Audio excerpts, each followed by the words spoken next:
Here's my project for tonight. What do we got there? Let me full screen you. Is that Motormaster? Oh yeah. Oh, the youth versions. Yeah, I'm gonna combine them tonight. Okay. I You got gonna do the it on trailer. camera? Yeah, I got the trailer in today or yesterday. So I was thinking. So although I don't have the youth version of the characters, um, the toy colors, which is what you're displaying there. I was thinking about getting the toy trailer. So I never bought the trailer, and I've boycotted the trailer. One idea I had was I would just build my own trailer to combine it. But the other idea I had is I would buy that one that you have there, even though I don't have the matching figures, because that one, correct me if I'm wrong, comes with all the additional add-on pieces. Yes, it does. Yeah, so that was like another way that X-Transbots screwed over their regular customers, right? Because they sold that add-on kit that you got there. Initially, they released that for $75 as a separate price from that $200 trailer. And then with the version of the trailer that you got for the same $200 as the regular trailer, they've included that package. So That is correct. um Found a guy on Transformers Liberated had it. He put this trailer on sale for $180 delivered. Nice, not bad at all. And so I jumped all over because I was looking at $260 for it online. $260. Oh no, you can still get it in stock for $200. Oh, can you? You can get it brand new for $200. I mean, yours looks brand new, right? I assume he hadn't used it yet. No, he didn't have the box for it. He bought this first, and then decided not to get anything else. Yeah, that's funny. Anthony, how you doing? Yeah, not bad. I was just swimming a second ago, and then I just got back, and absolutely nothing's ready. But we're here. We're live. My cat's here too. So we are here. We are live. Yeah. Yeah. And we actually went live on time today. Mm-hmm. Yes. Within a minute. Just as I was plugging my camera in, I saw the notification on Facebook going, "They're live right now," and I was like, "Shit!" Yeah, this thing is massive. It is. Oh wow! That's the X-Transbots one, right? Yeah. So Anthony, it's like a meter long. Yeah, and I don't see any difference, Bill, in as far as the Actually, trailer. I've got the other one. Let me grab it and we'll see. Yeah, throw them both up, because this is what I was going to say, is that in trailer mode, I'm not aware that there's much difference in the deco. And so if you guys are, Anthony, you just joined us, Spin, you're sort of half catching this. Let me explain this more clearly to you guys and to our viewers. So what I'm considering doing is purchasing the toy version of the trailer that Bill has right there, instead of the regular version of the trailer. Even though I have the regular version of the figures, I think the toy trailer will go just fine with the regular deco figures. But Bill will confirm that for us when he shows it to us. They are exactly the same size. The only difference is I'm going to stack them on top of each other here. The youth version has the silver stripes in it. Yeah, I mean, I think the youth version is going to look better anyway. Oh, okay, I see. Are they silver stripes? They're not white? On camera, it just looks white. No, they're silver. They're silver? Okay. So all right, the toy deco version is the one with the extra striping, right? Exactly. Yes. Yeah, okay. Exactly. So I don't know. Do you guys have a preference? I mean, I guess the one is tune accurate. Maybe in the tune he didn't have the stripe. I do like the extra deco better, honestly. Yeah, why not? Extra paint is always going to be nice. It's more visual interest. Now, Bill, have you combined? You haven't built this Menasor at all. You haven't made the original one. No, I'm not. Okay. So they do look very different as Menasor, because when you put them in Menasor mode, the with the regular trailer, I think the chest and the thighs is all black. And then with the toy version, if I'm not mistaken, it's like silver or metallic color. and I think the toy version also has the car that goes on his chest as an Correct. option. That's what I was fixing to show here. This is all the extras that you were talking about that comes with this trailer. Ooh, Yeah. wow.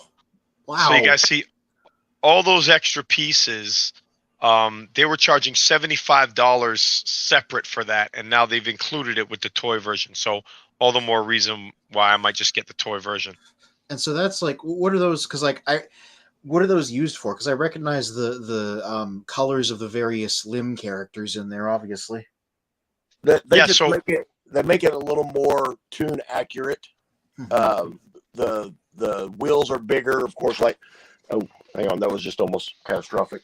Let me put that down. Like if you look at the size of him compared to the size of the wheels that are going to be when he's in the combined mode. So you just like pop those over it? Yeah, Yeah. they're like they're shell parts. So what's so funny about that is that, I mean, he's already like almost a shell former, right? Like, so the trailer forms the whole skeleton, right? And then drag strip, and the other arm bots just sort of clip onto the arms. So now not only will you clip on those bots, but then you also will just clip on covers of the cars. So it's like cheating on top of cheating. I'm just waiting for the final stage of this where you can hypothetically build a hollow Menasor without anything in the middle. Yeah. You can do that with the legacy version. Yeah. Yeah. So, and speaking of the legacy version now, we talked about it last week, but if one of you guys wants to pull up online, Anthony or Spin, whoever can be on it, check this out. What was just released this week is a DNA Designs upgrade kit for the Legacy Menasor. I got 2 of them on pre-order. Okay, and they look good. My question to you guys and to the audience is dollar wise. Like we talked about last week. So Anthony, if you're pulling up, is DNA Designs upgrade kit for Legacy Menasor. And got a TFW page on it. So it looks great. I think if you're in on this combiner, you should be in on this kit, except the kit is $60 US. Mm-hmm. So as we discussed last week, 4 Limbots, $25 each, that's $100. $90 for Motor Master, you're at $190, call it $200 with tax. Then you're gonna put this kit on it, it's $60. You're pushing $300 for a mainline combiner. It's a little bit crazy. There we go. Nah, says Bill. Yeah. Well, I got a picture here, a few pictures of what's in it. There you go. All these Yeah. limbs So, and so the thing that makes it like a sort of a must purchase for me, as much as I hate it, is the extra height that it gives them. And you'll see the side by side shots. yeah. Let me see if I can find those. There we go. Yeah, makes him more humanoid. Does it improve his proportions? No. I think so. Yeah, makes him look more person shaped. Oh, do we have it on screen? You want to throw it on the screen? Yeah, I got it up. Oh, did I lose it? Oh, that's. We're just looking at you. Oh, Here's okay, looking there at we you, go. kid. There we go. Like, oh yes, quite interesting. There we go. What's up to Primetime Steven on YouTube? He says, "What's up? Did anyone hear about a Legacy Thunderclash rumor? I haven't heard about it." I've heard that. The rumor isn't that there's a Legacy Thunderclash. It's that the alternate head that's included with in the molds for Legacy Motor Master is Thunderclash's head, making that like a hypothetical possibility if they ever decided to release that. Because every figure gets an alternate head, whether or not there's plans to use it, and his is Thunderclash. And, Explain that again. Explain that again. The Menasor head. This Menasor head is also Thunderclash's head. No. So whenever Hashtag makes any Transformers figure, when they're designing the mold, they always plan an alternate head Right. at the planning process, whether or not they have plans to release that. Sometimes they do. Sometimes they just throw it in for the heck of it in case they want to down the line. And the rumor is that this new Legacy Motormaster figure, the one that they threw in was a Thunderclash head, which doesn't necessarily mean it's happening, but it means they have the tooling if they ever want to use it. Got it. And people have pointed out that the battle base that Motormaster now has that makes out of his trailer looks a lot like Thunderclash's battle base, that the original Thunderclash came with. So, further fueling the rumor that that's like, in their back pocket as a thing they might eventually do. And do you want to tell us who Thunderclash is for the benefit of those of us who have never heard of that character? Oh, okay. So Thunderclash is a Autobot character from the very end of European Generation 1, never released stateside. Another Autobot leader with a, like, sort of Optimus Prime, like a truck with a trailer and a battle base in the back. He wasn't in. He's like sort of obscure back in the day. In the modern years, he's been featured in the More Than Meets the Eye comics. American fans might know him because he was repainted into Machine Wars Optimus Prime in the 90s. So if you've seen that figure, you've seen the design. So DJ Spinister, you see the upgrade kit here on the screen, yeah? Mm. So tell me this: if you pay $200 for this combiner already, are you going to pay the extra $60 to make him taller? You know what, Mike? Hold on.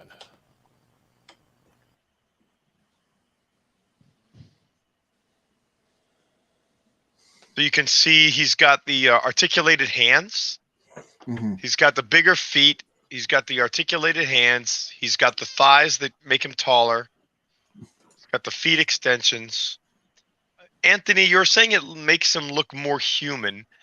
Yeah, it makes him look more person-shaped, Well, the only it's not changing the shape of the arms or the torso at all. Mm-hmm. Is the torso changing? No. It's just the thighs. So making the thighs, yeah, no, but you are right, because like with a lot of these figures, and this one included, the thighs are like in terms of the anthropomorphic proportions, the thighs on a lot of Transformers are too short relative to the calves. Mm-hmm. So here, by making the thighs longer, I agree with you now that I think about it, is that making those thighs longer does give him more realistic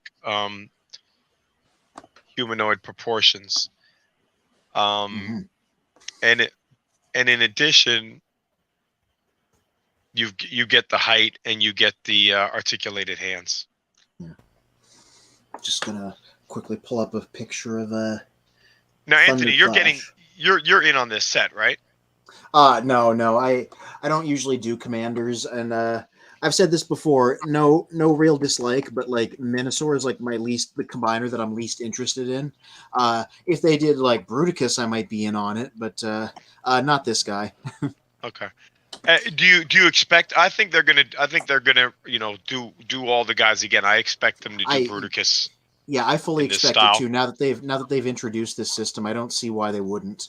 Let me just pop this up here for quick reference. Sorry, here's Thunderclash. So the rumor is that they're gonna have the ability to retool Motormaster into him. The base already has like the twin guns up top and the things out to the side, so it already looks kind of similar to that one. Okay, that makes sense. If the alternate head is there, then yeah. I mean, Thunderclash wasn't a combiner, but they could make something up. So there's a nice third-party version of Thunderclash. Now that you show me who he is, it's either X Transbots or else it's Fans Hobby. I can't remember. I believe it's Fans Hobby. It's an extensive retool of their Power Master Optimus, and I know because they did him as Machine Wars Optimus after the fact as well. And I was like, that tempted me because Machine Wars is one of those weird, obscure things I always liked. Actually, let me find him Anthony, here. Go back to the to the original picture of the two Menasors. Back. There you go. There we go. So because my browser had froze when Dia asked a question. In terms of whether or not I would go with the okay, it's a question of other combiners that have been released. I guess either mainline or third party. What size would they be closer to? Because if I'm going by sizing it, it's like, well, if these other ones are kind of closer to the size of the upgrade kit, then for sure upgrade. But if they're all similar to the original size, I would say with the original, although the upgrade looks better in terms of like the length of the legs and the overall look, but by itself, it still looks perfectly fine. Yeah, so it doesn't make it look individually. So comparing them one to the other, I think I take your point. Like if you were just seeing them on the shelf and the two of them are there, obviously you're going to pick the bigger one. But if you just go to somebody's house, you see one or the other on the shelf, it's not clear that the upgrade kit in itself makes the whole thing look all that much better presentation wise. So it really would matter. I see what you're saying is that the size. But as far as size is concerned, remember these are the new mainline combiners. So there isn't really anything that is comparable right now to compare it to, right? Because like you would compare it to the old Combiner Wars, you know, if you wanted to, right? That would be the most similar thing. But you know, I think everybody understands that like that's outdated now. Like it doesn't have the same aesthetic as the present trilogy and you know the present generation's line. Now that said, in terms of height, Anthony, is it? I think that I've read that Motormaster without the upgrade kit is 14 inches. Is that what you have heard? Yeah, I'm trying to see if I can get a good comparison photo up in a different window to stick them next to like, oh wow, Optimus like, Prime. Yeah. So Optimus Prime basically comes up to his like waist, I think, just under his waist of the regular one. So really, so either one, it's not going to make a huge difference in how it scales with your figures.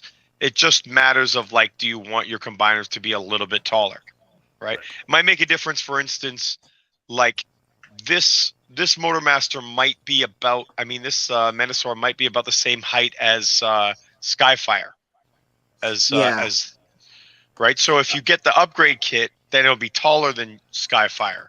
But if you have a bunch of comparison images as we speak, including that guy. So yeah, just sit tight. I'll have. I think that would be. I think that would be the good. That would be the character where it would matter. You know, the scale would matter. Like all the other characters that you would see him with in the Legacy line, he's going to scale okay. They're all just going to be waist height to him. But the larger figures, like, I think Jetfire is the biggest one that they've made in the main line, and so he might be as tall as that regular Menasor.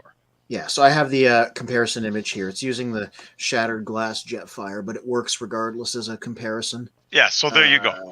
So that's out of scale. Yeah, so they're the same height. That's they look pretty good together, don't they? Yeah, I'm trying to find like there it is. There it is. They do look like good teammates.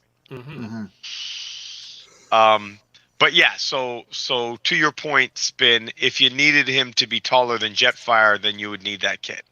Yeah. Right. And on that brief pause, Mike Orlati says, "Yo, just doing a quick what's up, everyone, and back to work. He's unable to join us this evening. He's working at the Fan Expo down at the convention center. Hardest working man this weekend. Yeah, nice. Which I've seen some images. LeVar Burton and Brent Spiner were down there. Oh, lovely. Yes, I know. And a few other notables. But you know, hopefully he'll give us a rundown on that next week when he jumps on. Hopefully you'll get a couple interviews for the channel. Yes. And we got Soljana on YouTube who says, gee, Michael, we miss you.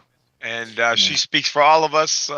We wish you were working with us rather than working down there. Yeah. Yes. And one other quick comparison for trivia's sake. This one up here, that's the Titan class Combiner Wars Devastator they did a few years ago next to Legacy Menasor. So he still comes up way shorter than him. Wow. So you see, and then even with the upgrade kit, you can see you're not gonna bring Yeah, him up to that it Devastator size. put him up a little bit higher, but not much. So that Devastator. So I have that Devastator. Do you have that, Anthony? No, I don't have any Titan class guys. I always say the Commander Rodimus Prime is my biggest figure. I don't think it's getting any bigger than that. Happy to see Bill back. Soljana says on YouTube, giving you a shout out. Welcome, Bill, welcome. Bill, do you have that? Do you have the Combiner Wars Devastator? Yes, I've got him sealed though. I've never opened him. That's a pretty good toy. I like, it sucks that they didn't do the other combiners in that scale, but because that's pretty much masterpiece scale. Like the Toy World Devastator, which is the best masterpiece Devastator, is only an inch or two. It was only like 2 inches taller than this Devastator. So a lot of people use this in their masterpiece collections. Yeah, in fact, that's the intention. There was an interview when he came out with the Takara designer who put him together, and he said he used the tricks he would be using if he was making a masterpiece version when he designed that. So that is very much like intended to sort of fit in with a masterpiece collection. Yeah. Well, it's funny because then it goes back to my thought earlier. We're looking at this Devastator next to the Minosaur. Between the original and upgrade kit, and you're like, well, why get the upgrade kit? He's still, half the size of this Devastator. Yeah. Exactly. But if you want a Minosaur that big, you're going to have to get the one that Bill's working on right there, the X-Transbots. Yeah, basically. Yeah. So, Bill, how's it coming? Are you building the Minosaur as we speak? Right now, I've got it this far. All right. So. Oh yeah, check this out. By the way, out. The kit makes the trailer longer too. Oh yeah, I was going to mention that. I meant to mention that about the kit. Do you want to show that picture? That's actually a big benefit of the kit, I think, because one of the worst things about this Motormaster figure is how stumpy that trailer looks. And then also the fact that when you see the black part of the trailer there, the front of the trailer is Motormaster's chest. And that doesn't look too good. So the upgrade kit on the bottom is covering that whole thing up. So that looks a lot better. Well, it's funny because on the original, like that little black section on the front of the trailer, that almost looks like on regular trailers that you'd see like either a freezer or a fridge storage unit. So yeah, aesthetic wise that works, but in terms of the length, I definitely go with the upgrade kit. Like that looks more like a proper length trailer. But also Spin, it looks fine from this angle, but when you see it front on, it looks dumb because like I said, you see Motormaster's chest. Right. Okay. See if I my point is that like these are just a bunch of plastic pieces. Like it's really the upgrade kit should be $30. Like that's my point. It should be $30. It shouldn't be $60. But it's definitely a good kit. It's just the whole set I think is overpriced. Yeah, well, they're aiming for the collector whale market, so they charge what it can bear. Yeah, I just like it just seems to me to be like at this price point, it goes into masterpiece collector money. You know what I mean? Yeah. That's my point. Speaking of which, let me show you something else that's nuts. While you're looking at that, Soljana, is my mic sounding better now? Let me know, please. Yeah, it sounded here. Spit, it sounded like you. I think it was more so that your internet connection was chipping out for a moment there. Okay. So, but you do sound okay now. Yeah. I was gonna say there's something. as somebody that's done like toy hacks things and the occasional small upgrade kit, there is something to be said of this sort of sense of ownership you get when you buy upgrades and add them to a figure, because it gives you sort of a sense of like investment in it, because you're like, I helped build this, I put this together, this is my creation. So I can see that. That's one of the things I was going to say about that DNA design for the new Minosaur. If you're following them on Facebook, you're allowed to, you can put comments on, what do you, then they ask us, what do you see that's wrong with this? And a lot of us said, well, the fact that the piece that gets added to the trailer doesn't have a stripe on it. Oh, they have now added the stripe to it. Nice. Wonderful. That's a good. And if you take that piece and put it in the middle instead of the end, it looks even better. Oh, you can put it in either place? Yeah, you can put it in between the two pieces that are already there. Oh, that's cool. You have the option. But so if you really did like that freezer look spin, you could keep the freezer look. Okay. That's it. Did they phrase it that way on the page? Because that's a really interesting way to put it when you're fielding fandom questions. Just what's wrong with this? Yeah, and DNA Designs, like, I don't know where they're based, but it's, they just do upgrade kits, right? So it's like, It is one of these smaller third-party companies. Like, it's a company that, like, somebody like us could start. Somebody who's just, good, designing little stuff on their 3D printer, add-on kits, and then eventually, build it into a business. So I think it's pretty cool. I'm just curious to see the results of this this huge X Transbots one once it's popped out, because it's very out of my league, and that fascinates me more than the stuff that I know well. Tell you what, Sure. These directions are a bitch. Yeah, Bill. I mean, I'm sure you already know, but for the sake of the other guys, I'll tell you about the reviews of that figure. So the X Transbots Menosaur is well reviewed for how good it presents in the end. When you finally get that Menosaur together, it's a good looking Menosaur, and it's really you only have two options right now for a Masterpiece Menosaur, because the Fans Toys set is not complete. So there is the X Transbots, and they've put out a few different colors, and then the other option is DX9. Now DX9 is the Transformation. Oh, sorry, Transformation. Yeah, sorry. I misspoke. Okay, so just comparing these two now. So the Transformation is the IDW style one that Bill and I have showed a few different times.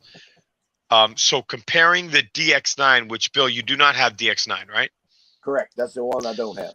So comparing the DX9 versus the X Transbots that we're looking at now, just to prepare you, Bill, the DX9 one is a lot easier to put together. It's a much better action figure. It holds together nicer. It's a better toy to play with.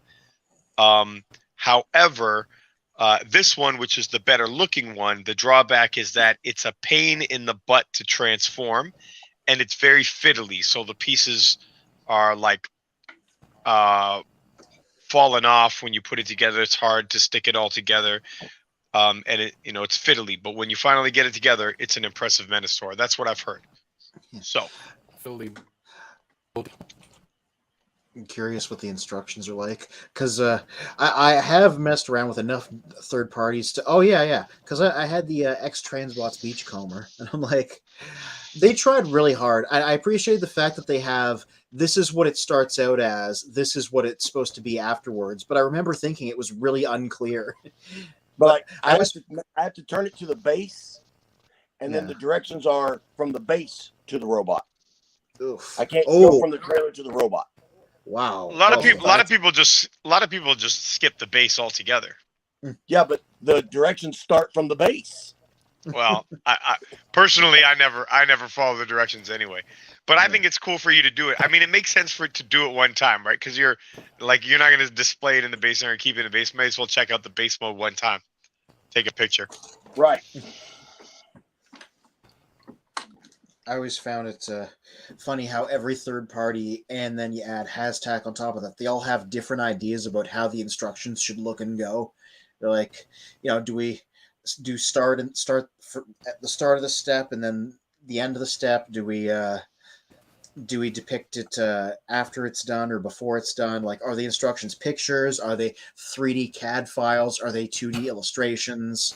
Like, is it in color? Is it black and white? Every company does it completely differently. There's like no accepted standard. Well, I'll tell you when I stopped reading Transformers instructions. When we first got Transformers, you remember, Bill, you'll remember this, Spin, you remember this, Anthony, you're a little too young. But when we first got our initial Transformers at Christmas 1984, or around then, that first Skywarp that you got, Bill? Skywarp was my first one, yes. Yeah. So that first Skywarp and Spin, what was your first Seeker? I didn't have a Seeker back. You didn't have a Seeker? No, until later. When I first bought Transformers was Inferno. I actually had a few others before Inferno. What was your first Transformer? The very first one, I believe, I'll be where it comes to. We're having trouble hearing you because you're chipping in and out. I'm running a bit slow. Either Bumblebee or Destructicons were my first ones. Either Bumblebee or the Constructicons.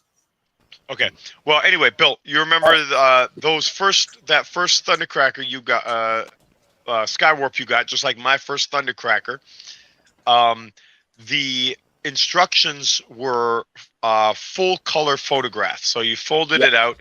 It's nice full color images of the Transformers. And then in 1985, they started putting them out with just these line drawings, black and white line drawings with one color showing the transformation step. And in 1985, when I saw that, when they started to come with not the full color photograph instructions, I was offended. I thought it was really like cheap looking. Like I was like, this is not what I expect from my Transformers instructions. And from that point in 1985, I've never looked at any Transformers instructions. I was just offended from that point on. So I've got two pieces in here that were put together backwards. So I've got to run upstairs real quick and grab a screwdriver, and then I've got to change these before I can continue on. Bad QC for X-Transbots as usual. Yeah, that seems like it'd be really, really irritating out of the box. So you see what X-Transbots did here with this combiner, right? Do you guys know this? Like, they released these figures. Every combiner prior to this set and the sets that and the fans toy sets that have been coming out concurrently with it, all the previous combiners have always had the combiner parts included with the figures in history, and as far as I know, and X-Transbots and fans toys with these contemporary sets were the first time that they put out a series of combiner figures and then decided to sell the combiner parts separately. And the consumers were not told that prior to the sets coming out.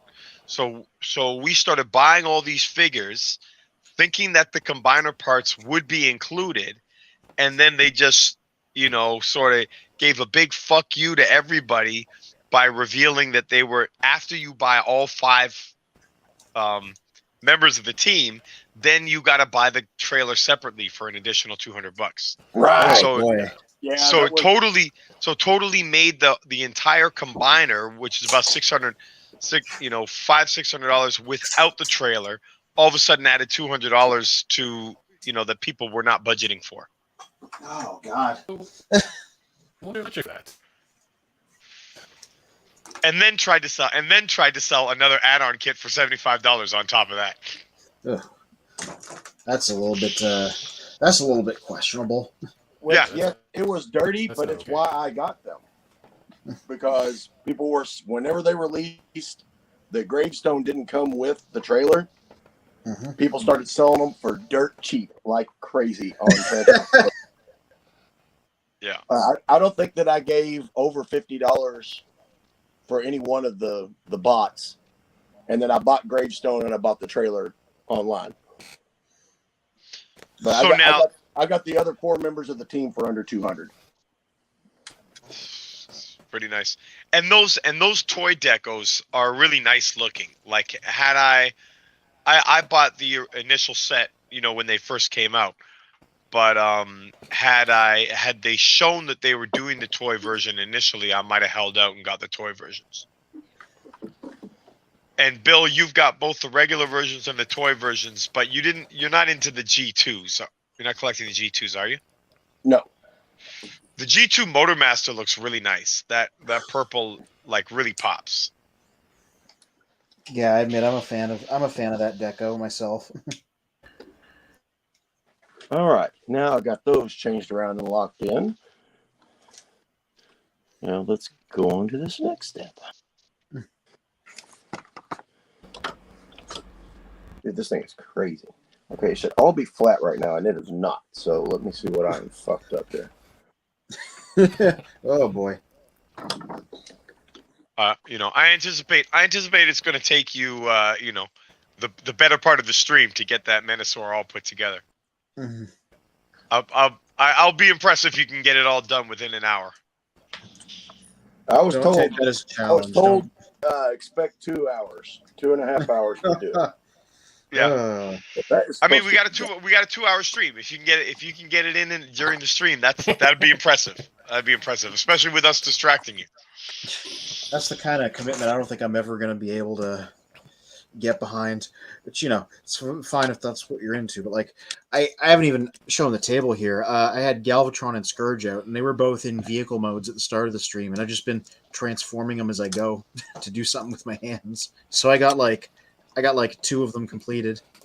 Yeah, that Galvatron is a fun transformation. Yeah, that's my review this week is going to be this guy. Something that I didn't realize, and I had to go back and rewrite a chunk of the review, and a bunch of people in a Discord I'm on didn't realize this either. His cannon. I was writing the review, and I was like, I'm not a fan of this port. It's kind of loose. It droops. That's not good quality control. And then we realized there's a tiny little groove right at the bottom of this, and there's a tiny little ridge right below the peg, and you can lock it in, and that makes the cannon stay in place. And nobody in the group that I was in had known that. So I had to go back and rewrite it because I'm like, oh, this instantly makes the whole package way better. Nice. Yeah. But yeah, this guy, Scourge, Cyclonus over here, nice and easy to convert with my hands while I'm doing other stuff, like streaming.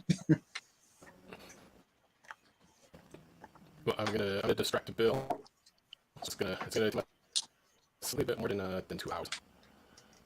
If I can bring this up.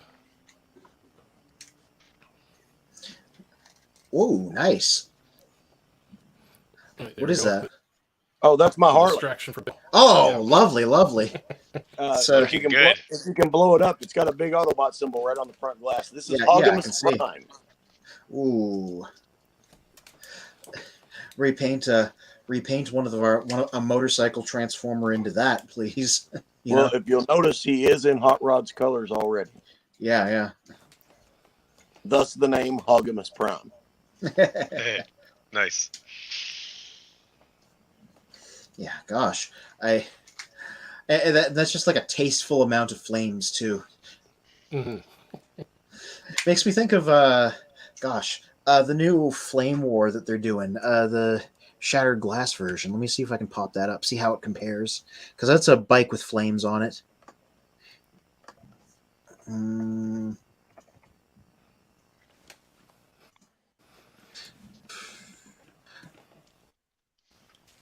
There's the wiki entry. See, yours looks... I still think yours looks nicer. Yeah. There's some flames in that motorcycle mode, but they're not as nice as the ones that you got going on. Yeah, but Bill's wins in the contest there. Yeah. She's won multiple trophies here for car and bike shows. Huh. Oh, nice. But I have 7 of the SS86 hot rods that I decorate her with during the shows. Yeah. I remember you told me. They were on clearance, so I was like, "Fuck yeah, I'll buy them all." I have a motorcycle this color. Of course, I'm going to buy them all. That's a more hot rods than I've ever seen in one location that wasn't a TFCon dealer's room. But I put one on each handlebar, like he's holding on to it. I have one transformed. I have one with all of his shit. I've got one holding the matrix up with the lights. And I wonder how that decorating it with figures helps your odds when you enter it into those contests that you win. Well, a lot of the younger kids really like it. Mm.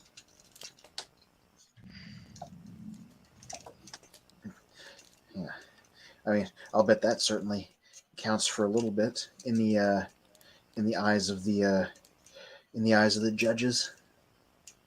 What the fuck is that? Can you guys can you guys hear me well enough? Yeah, you're So, a little poppy, but all right. We're 42 minutes in, and we haven't told any of our viewers welcome to another episode of Frenzy Freestyle Sunday, where we we just get right into almost it. complete crew. Yep, just jump right into it. But this evening at around 9 o'clock Eastern time, we're going to jump into our main topic, which is going to be the intelligence of Transformers, which this is part 3. Part 1, we did the most intelligent Autobots. Part 2 is most intelligent Decepticons. And now suggested by Soljana, doing part 3, which is the least intelligent but the most lovable. There's actually a few surprises within that list. The least intelligent. Let me ask you guys. It sounds like Anthony. It sounds like you're hearing Spin okay. Bill, are you hearing Spin well enough? Yeah, I mean he's a little muffled, but not bad. Yeah, he's Okay. a little poppy. Yeah. What I'm hearing on my end, it's less. I hear the pop too, but it's like it's cutting in and out because of the like it's clear that your internet connection is going slow. But I guess there's nothing else you could do about it. No, Yeah, just gotta roll with it. Start. Or maybe like you're not using Wi-Fi, or you're using wired internet. Are you wired in, Spin? Yeah. Yeah. Okay. All right. Well, sorry. Let us proceed then, as you were.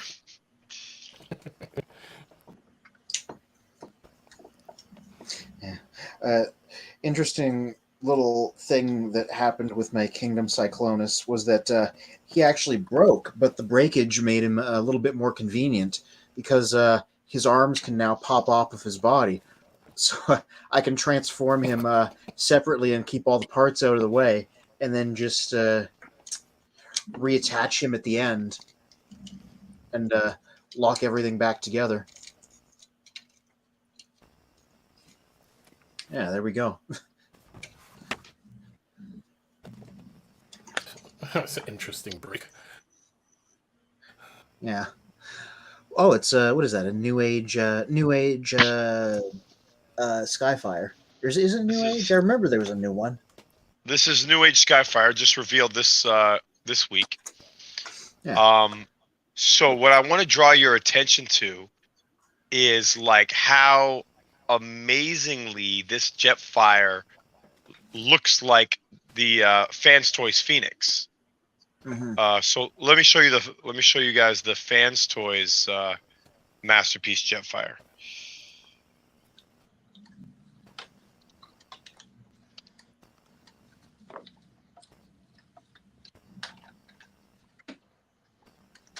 So like this is the masterpiece scale Jetfire, right? You all have seen this. You all have seen this before, right? Yeah. And now I Gosh. just like I mean, and this is one of the best figures in my collection. Like this is one of my favorite figures. And it's extremely well reviewed. Maybe like the only drawback is that it's not extremely posable. That's maybe the only drawback, but it's an amazing figure. Now this figure, on the other hand, like it looks almost as good. It's just in Legend scale. How, like, because he's supposed to be huge. Like, how big is he compared to like a mainline standard deluxe Transformer? That's what I'm Well, curious about. tiny. He's going to be tiny. So, and here's your evidence. So here he is with the other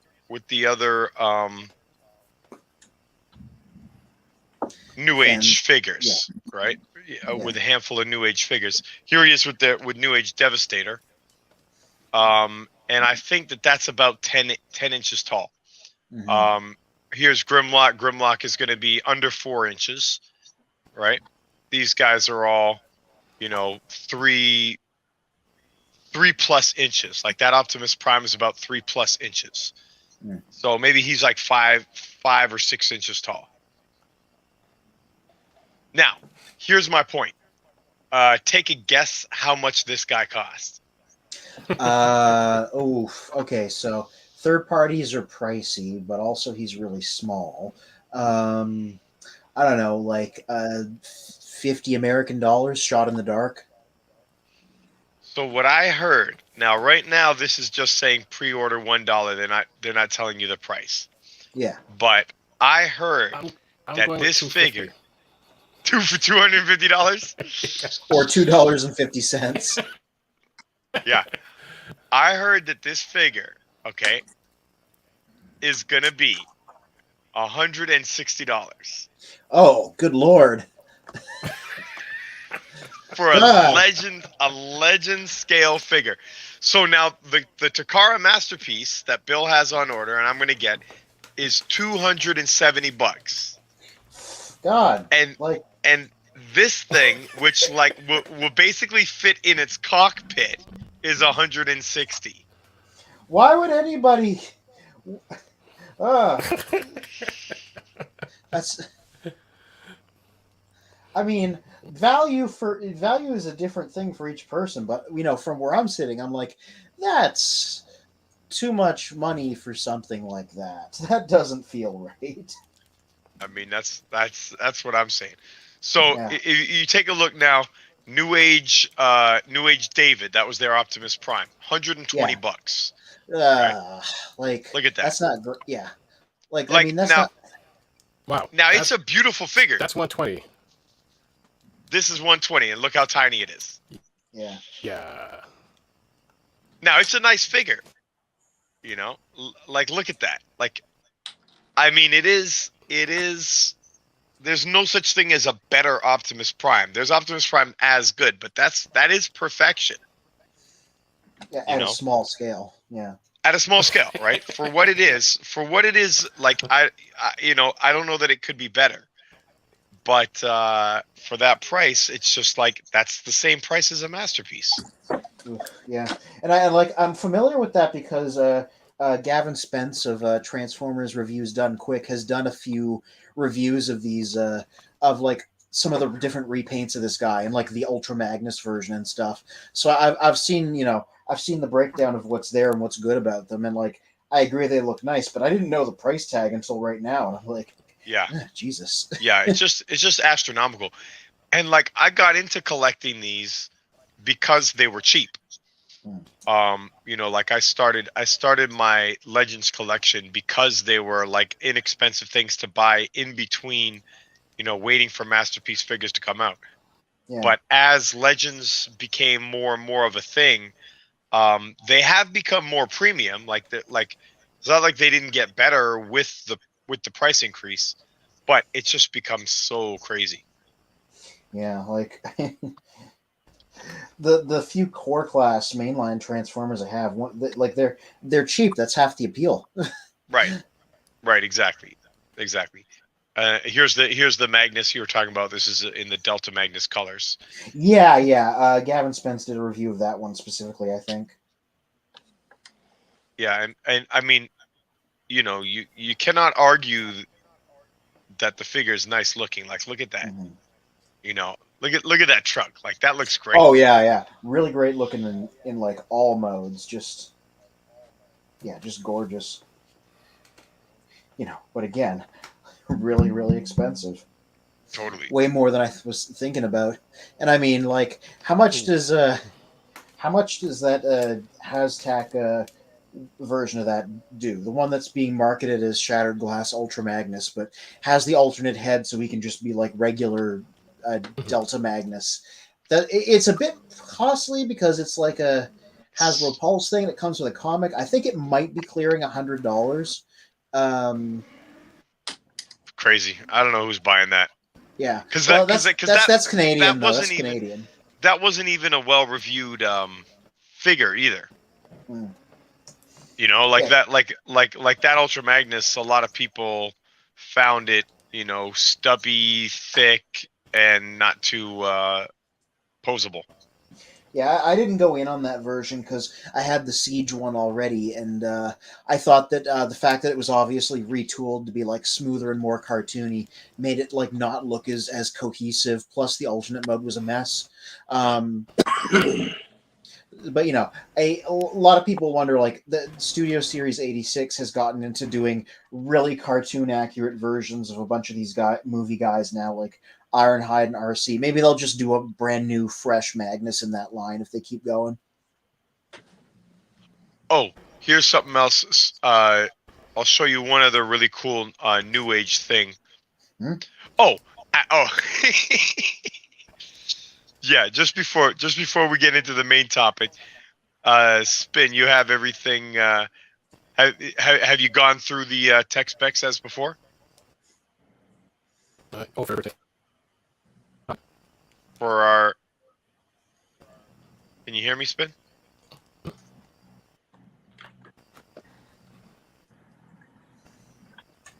Come in, DJ Spinister. I can hear you. I guess you can't hear me. Well, that's no help, is it? No. Soundwave has finally found you. Yeah. Here, so I'll show you guys two more things before we jump into our topic of the day. Now here is another option that you have for a legend scale Jetfire. $28. Okay. Exactly. This is $30. All right. Yeah. And this is also a legend scale Jetfire. Mm-hmm. Now, take a look and tell me, which one are you buying? Well, admittedly, that does look like not as nice as the other one, but it's also not aiming for tune accuracy. It seems like it's just kind of trying to be its own thing. I think this one looks a lot like the you're absolutely right. It's not too inaccurate, but it does kind of look like the Earthrise version. Yeah, a little bit. Like, it's got It's a little like chunkier. Yeah, like a lot of chunk to him. And he's got this alternate head, right? So he's got a tune head plus this other, I guess, the toy head. Mm-hmm. And I feel like the Hasbro one also has that. So I mean, this is still a good looking figure. Now it doesn't look as good as that other one, but $30 versus $160. Yeah, it's a little hard to argue with when that's the price we're looking at. But now the reason why this is $30 is because this is a knockoff. So this is a KO of the Iron Factory version, and the Iron Factory version of this was $70. Mm-hmm. So even at $70, I thought it was too expensive. But maybe if it was coming out the same time as the New Age one, I might have just spent the $70. Anyway, wanted to show you guys. Yeah. Are you able to hear now? You're still kind of poppy. Yeah, interesting. I think my computer's just acting up today.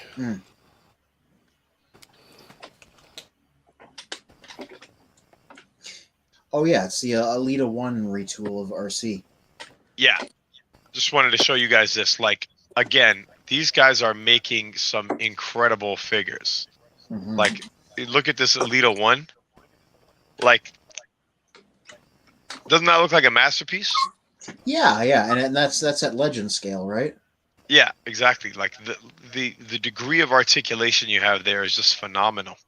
Mhm. Oh, and by the way, Primetime Steven is saying on YouTube, what do you guys pick ups this week? Legacy Cosmos, G-Axis, Road Hauler, Red Cog, and Knockout. Nothing this week. I'm waiting for things to come out. I'm vaguely hoping to run into Cosmos, and I wonder where you found yours. Oh, I picked up Jehexus and the only other one that I was missing. Here, let me. Override. I picked up Jehexus and Override this week. Oh, So nice. In Cosmos news, did you guys hear that they are going to be shipping? They are actually going to be releasing that figure separately. Yeah, that's what I heard. Like the rumor is that there's like solid cases ready to go. Yeah. So finally that'll be dealt with. Yeah. Now. That's Netflix colors Alita, basically, right? Oh, is it? So in Netflix, was she kind of orange? Yeah. Or at least the figure they did of her was for that. I think she was like that on the show as well. That would make sense. Bill, take a look at this. I just I pulled this up because when we were talking, I mentioned to you that they did an Alita 1. Well, I mean, they all have that, right? That's Oh, okay. No, that's the Nicey mold. Yeah. So this is the. Yeah, I was telling you that they did an Alita 1 deco. So here's the Alita 1 deco of the Nicey. All right, I gotta find it. Where is that? Is that Show Z? Yeah. Yeah. Okay, I'll be visiting them later. Yeah. Let me just. And then. So, and I mentioned to you, they also did a black version. They have like a Catwoman, which is different than the Mocha or whatever her name is. Right. Nightbird. Mm-hmm. They did a Nightbird version. Yeah, I just checked a screenshot. Yeah, that is like Alita's Netflix colors. They made her kind of orangey. Okay, yeah. So, take a look. It's not Nightbird. It's like it's Catwoman. Yeah, it feels like that would go nicely with that repaint of the Rat Bat that was specifically Batman colored. They did it as like a TFCon exclusive one year. Oh, definitely. Or wouldn't this figure? I think this figure would just look nice with your Russian Ravage. Catman and Catwoman. Those guys are masterpiece scaled. Russian Ravage is just like a. Where is he? He's just like a, how tall is he? He's just like a standard deluxe. So like it would like literally be like the Rocky and Bullwinkle Russians, where like the guy was like really small and the girl was like really tall. Wouldn't be a huge difference because I think she's only 6 or 7 inches, and what is he, like 5 inches? Whatever a standard deluxe is, because he's a retool of Kingdom Cheetor. So I mean, they wouldn't be totally. She'll be a head taller, but like yeah. I think like deco wise, like he's kind of shiny, right? Yeah, like, he's got like a sheen to him. I think you could display these two figures together. That'd be an interesting pairing to do. Yeah. Hi, yes. So as much Alita 1 is a character that I really love, Mm-hmm. but I don't think that they captured her character with the remold that I just showed. Yeah, this one, the New Age definitely did, but as far as the Nicey version, it doesn't really capture the essence the way they did with RC. Yeah, well, it's always difficult because she has less of a standardized design because she doesn't have an original figure to refer back to. Like we have an animation model, but we barely got to look at her alternate modes. So yeah, but she has a very distinctive head design. Yeah. And they just didn't bother to do that with the Nicey version, nor did they match her colors. But I guess they, as you said, they matched the Netflix colors as opposed to the original ones. Yeah, which to be fair, there's a she probably had more screen time in the Netflix show than she had in any other TV media. So I guess that's true. I guess that makes sense. So have we lost? Looks like we lost Spin. Maybe he's trying to yeah, I think he's rebooting. make sense. And I just have a cat who got jealous because they saw me with another cat briefly. Yes, hi. That's what she said. How's it coming, Bill? Oh, these legs are kicking my ass. That's what they're for. It's just these legs were made for kicking. That's what they're going to do. DJ Spinister, happy to have you back. Mm-hmm. All right, can you hear me okay now? A little better. A little better. Well, okay. We'll have to roll with it. So why don't you, without any further delay, get us into our topic for the evening? Mm-hmm. Okay, so topic for the evening, as I mentioned, it's intelligence of Transformers, and tonight's part 3, and we're doing intelligence ranking between 1 to 3 of Autobots and Decepticons. 1 to 3. I was gonna suggest we go all the way up to 4, but I guess it's too late. You've already gone through them. Well, the fact that there's probably enough to generate a list suggests that that's plenty already. Funny enough, you said that there's a few that hit 4, and I'm like, you know what? Let me just you included them. Like the honorable, Mm-hmm. The honorable mentions. Okay, the honorable mentions. Not quite dumb enough. Yeah, sounds good. All right, well, let's. I was gonna say I could do a recap of the intelligent ones because I know you missed last week, but you know what? I'll save that for the end, and we'll just jump into our least intelligent but most lovable for today. So first one on our list who does fall into lovable but is one of the least intelligent is Brawn. Brawn. Brawn, ranked number 3, and his function is demolitions. His intelligence is 3? 3. That puts his animated rivalry with Perceptor in a new context. Maybe he was a little bit jealous because if he's got a 3, then That's that is Anthony. That is my thought was exactly the same. Like as soon as I heard that, I was like, oh, I guess we got to give him. It does put that in a whole different context. Like maybe he's not that much of a jerk now that you know that he's that dumb. yeah. He's just compensating because he rolled a 3. Yeah, like in that episode, it was like, why are you being such a jerk to Perceptor? But now it's like you're that dumb. It's like, oh, that's why you didn't realize Perceptor was a valuable member of the team. You hate him because you ain't him. Yeah, well, it's just that like before it was just like, oh, you're being mean, but now it's just like, oh, you're so dumb that you don't understand that Perceptor really is an asset. Now I'm just thinking about his unfortunate death in the animated movie and how his tactic was to run towards them in a straight line and then promptly get shot. All right. And we know that Braun, as his name suggests, he's not there. He's not on the team for his genius, right? Yeah. He's on the team because he pulls his weight, so to speak. Yes, that's it. All right. So who do we got next? Mm-hmm. Next on the list is Fastlane, and number 3 was a Fastlane. warrior. And what's he at? And sorry, number 3. He's got a 3. He's got a 3. All right. Listed as a warrior. Now, who is Fastlane?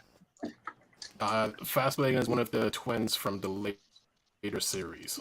Yeah, one of the Autobot clones. The 2 red guys. One of them's a car. That's Fastlane. One of them's a jet. That's Cloudraker. Which okay. Interestingly, Cloudraker's intelligence is 6. Wow, the other guy got all the intelligence. well, double the intelligence is still only 6. But so these are the Autobot clones, right? Yeah, I'm just gonna pull up a quick image. Yeah. Oh, that'd be cool, Anthony. If Spin names them, we could have images on the screen. Yeah, actually, let me go into the wiki. All right. Yeah. So, which one was it that we discovered? Was it Pounce or Wingspan, who actually was really smart? It's a good question. Let me Wingspan. You don't remember? Wingspan was a 9. Yeah, data processor. So yeah, so there's one really intelligent clone, and then the others are duds. Wingspan. Yeah, there he is, intelligence 9. And then Look at that picture. ah, All right, but let's. So who's the dumb guy? What's his name? Fastlane.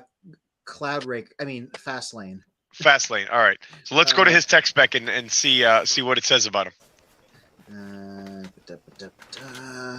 Fastlane. So yeah, the question is he lovable? So he's dumb, but is he lovable? So let's read the tech spec, find out. Okay, let me just blow this up. Either you're out of my way or out of luck. A bit immature. Sometimes acts like a thrill-seeking show-off. Enjoys looking for new ways to get his kicks. Usually makes reckless driving a way of life. In vehicle mode, reaches a maximum speed of 220 miles per hour. Maximum speed with booster jets, 550 mph, range 350. In robot mode, carries 2 sonic boom rifles. 1 blast can shatter foot-thick steel. Clone Brothers Cloud Raker. All right, so he's a thrill seeker who drives dangerously. So I'm gonna say, based on that motto and the description, I'm gonna say he's not lovable. Dumb, Yeah, but not like lovable. a jerk. Yeah. So Actually, why don't we pull up Braun's Braun is definitely lovable. I think we're gonna say Braun is dumb but lovable. Are we not? He was in a lot of Generation 1 cartoon episodes, so we got a good chance to know him. So So Janice says Fastlane was like a 5-year-old. He's on my lovable list. Okay. Okay, she's giving him a pass. All right, so we got 2 for 2 with the Autobots so far. Yeah. All right, who's next? Well, let's go back to Braun for a minute to read his bio. Yeah, now I'm interested in what it actually turns out to be. I spelled it wrong. Brain. That's what he doesn't have. All right, I'll be back in a minute. I'm gonna make myself a root beer float. Ooh, nice. To celebrate for the evening. Okay. Nice. Where's his bio now? Oh, I want to see this though. Yeah. Might over microchips is his motto. Might over microchips. What does that even mean? That clearly explains that episode between him and Priscilla. Yeah. To Braun, Earth is essentially a hostile environment, and he loves it. Strong, rugged, agile, the most macho of all of the Autobots. Ooh, yeah. Delights in challenges. Yeah, baby. Ooh, yeah, baby. Macho man. Sorry for those not as tough as himself. Second strongest That's Autobot. how I feel. Can lift 190,000 pounds and knock down a small building with one punch. High resistance to artillery fire. Vulnerable to attack by electromagnetic waves. Weirdly Be specific. careful. Yeah. Sorry for those not as tough as himself. So look at that. Who's classified as the first strongest if he's second? Prime. This is 1984. Yeah. Yeah, that's true. Remember. Yeah, others clearly. In Prime's bio, it says he's the biggest and strongest of all Autobots. Yeah. Right. So that was before some of the other guys showed up. Right. And in a lot of the cartoons, the Decepticons comment, "Yeah, you don't have Prime or Brawn here to muscle your way through." Mm-hmm. That's right. Yeah. Good recollection. Yeah. There's an early issue of the UK I gotta go comic, get a the Marvel battery. UK one, where Braun gets like shocked by electricity from a computer console and temporarily turns evil. And like half of the story is that none of the other Autobots are capable of stopping him because he's like the strongest. So he just kind of goes on a rampage for a while. That's crazy. Yeah. All right, so let's go to. Oh, well, I wanted to see those head variations you had there, Anthony. Yeah. Here we go. Yeah, it's just one of them was made out of two pieces, and the other one was made out of one piece, so they came out sculpted a bit different. Oh, I can hardly see a difference. Left two-piece head inserted from behind the body, one-piece head attached to the front Yeah, of the it's robot. more so the way he was assembled. Like they later simplified it down to one piece instead of two. The only tell here is there's a little gap right here because it's a Yes. separate piece. And which one do you have? Neither. Yeah, well, you're not a real masterpiece. You're not a real Transformers collector, then, are you? I don't have many G1 Hold guys. on, let me go. I'm gonna grab mine. We'll determine which one. Yeah, I now I'm have. curious. now I'm gonna grab mine as well. And actually, I think All right, it's yeah, better let's than compare. Let's have a Braun smackdown. Yeah. So you want to check if like his mouth plate and is like a separate piece attached from the back, or if it's molded into the front of him. All right, so let's do it. Let's do a Braun retrospective. Mm-hmm. Braun, the way he, as good looking as Braun looks today. Exhibit A. Yeah, I love that figure. That's a good version of him. It's good, very good looking figure. But Yeah. back in the day, he wasn't as good looking a robot. Yeah. You might recall. So let's get a good look at this face. Right? Yeah. A face only a mother could love. Yeah. There you go. That's the face. But it is a face. As ugly as it is, it's a face. Yeah. All right, now we step back here. Very tune accurate face. Oh yeah, the Titans Return guy. Mm-hmm. That's actually really tune accurate. Yeah. This figure is not great. This toy is not great, but that head sculpt is nice. Yeah. And as you guys can see, this is one of the ones that I've customized. So the silver and the gold there, I did that with my markers. Yeah. And the gun, yeah, that's all. Well, that's not his gun. But anyway, that's this guy. Now, Precious. Here's The our little G1 guy. G1. There is Okay. G1 Braun. And he has the Now- rub sign, so it's the later version with the rub sign. Later version, all right. And there is the head. It's kind of tough without focusing, but I want to say that's the solid piece, but you'd be able to tell. The question is, does that, that looks like it's the later version where it's molded in, because otherwise you'd be able to see that the mouth plate is like an extra piece. But you'd be able to tell Correct. for sure on your end. Well, I guess I wonder if the date stamp Looks would be the molded same in. on the back of his Jeep mode. Mm-hmm. Definitely looks molded in. Yeah. That's a very clean. Is he a vintage one or is he a reissue or? He's vintage. You could tell by the sticker wear. If you Yeah. see, those are old ass stickers. Yeah. I was gonna say he's in very good shape for a vintage guy. So. Yeah. Oh well. You know what? I thought so too until then I noticed it looks like he might be missing one of his arms. Okay. Well, yeah, that would do it. No, they're both here. Yours is fading into the background. Oh, I think you might have the other Yeah. version. It looks like there's a little That- gap there under his mouth plate. Yep. That's kind of neat. Yeah, he's got the older one. Yeah. Now that's interesting. You guys, each of you has the variants. Yeah. That's pretty cool. What was Spin, that? where's the arms though? The arms are there. Where? Computer's running slow for a second. Hold on. You got to pull them out.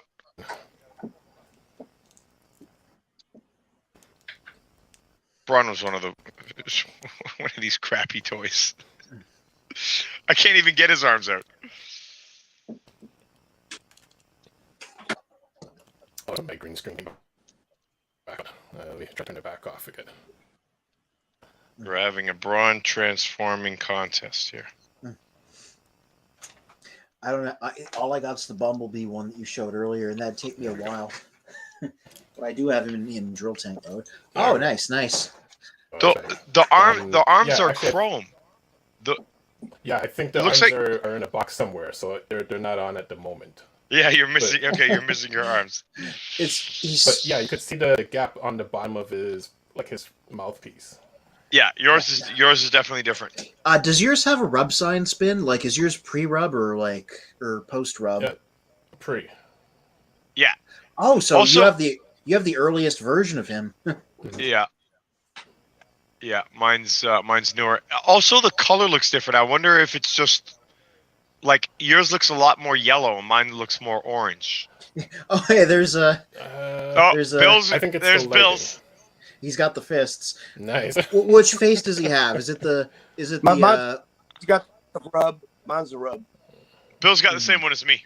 Yeah. Okay. I think it is no. I think there is a difference in color. I think that Bill and I both have like the rub ones are more orange, and that earlier one is more yellow. Yeah, possibly. This is like a Brady Bunch reunion happening. Yeah, the best I got's the Bumblebee one, which is currently in drill tank modes. All right, well, fair enough. All right, let's go to number 3. I have a really good one. I really like this one. Oh yeah, the Titans Return guy that does. Yeah. Yeah, he's a nice version. Looks a little plain compared to the one I just showed. Yeah, with your fancy customization. All right, who's next, Ben? Next on the list is Sludge, ranked at 3, and is the Jungle Warrior and Demolitions. Yeah, let's pull his tech specs up. All the Dinobots are lovable. Swoop was always, out of all of them, Swoop always felt like the nicest of the bunch. Yeah. He's saving Daniel and Spike here and there. Yep. You said Jungle Warrior? Yes. Oh, we're not on Swoop. We're not on Swoop right now. We're on what'd you say? Sludge? Yeah. Sludge. Oh, Sludge. Okay.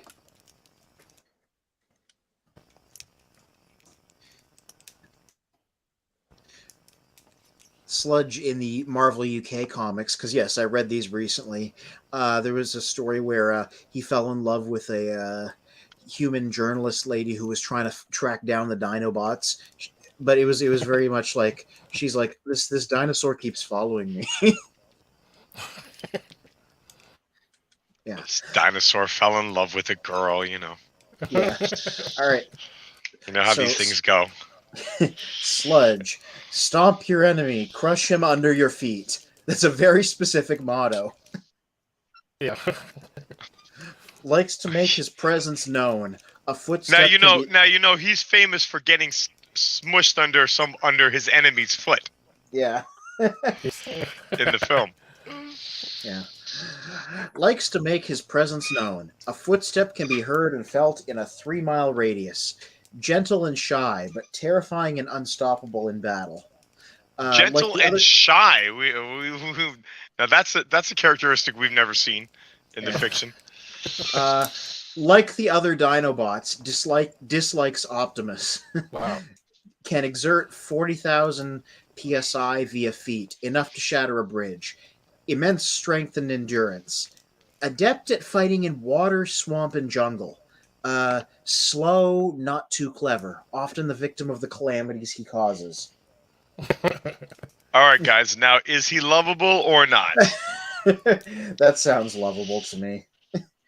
He's lovable. Yeah. Notice this. His firepower is 1, just like Wow. who did we just look at? Braun was also a 1. Yeah. Well, I wonder if they took any of these tech specs or his bio into consideration when they decided to make the combiner. For the fact of if the other Dinobots hate Optimus, Grimlock's the only one kind of Grimlock's the only one that's saving Optimus from getting destroyed by the other four. Yeah, I mean, at least he's the leader then of them. Mm. Yeah. Though I always thought Grimlock was also hugely critical of Optimus.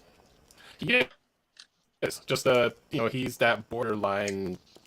He kind of sits on the fence with it, but considering reading this, it's like, well, now we know the other four just don't like Optimus, so it's really in Grimlock's hands.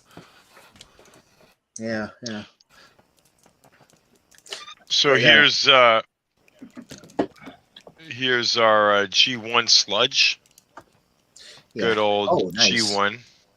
Good old Sludge. Precious. Now, this was my Sludge's sort of course, Grimlock is everybody's sort of favorite Dinobot, but Brontosaurus was my favorite dinosaur.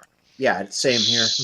So he's got a special place in my heart. And then here we have the Mech Fans Toys Legend Scale Sludge. Ooh, that's a nice head sculpt on him. Yeah, this guy is a really nice figure, and all the Mech Fans Toys Dinobots are really nice. The paint, as you can see, is really nice on him, and the fun thing is he's about the same size as the G1, but just fully articulated. Yeah. Oh, that's a hugely appealing thing to have, like, scale wise for me. Yeah. Mm. Yeah, so you can actually just set them up together, and they display relatively nicely together with the similar paint, similar color. All right, Spin. Who do we got next? Just before we jump to the next one, Soul John says about Sludge, big, dumb, and romantic. Oh yes, Yeah. exactly. Just like some other members of our cast. I resemble that remark. Touche.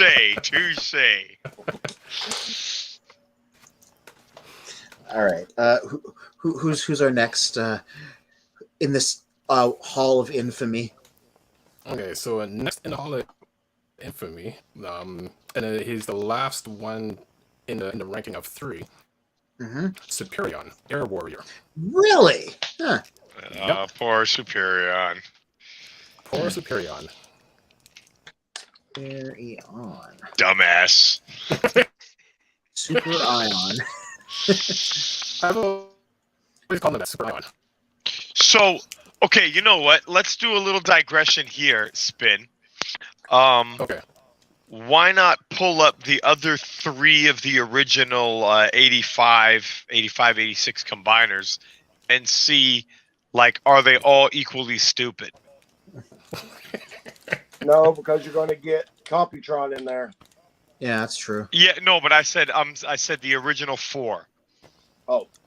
So the 1986, Menosaur, Superion, Defensor, and who am I missing? I think Bruticus and Bruticus.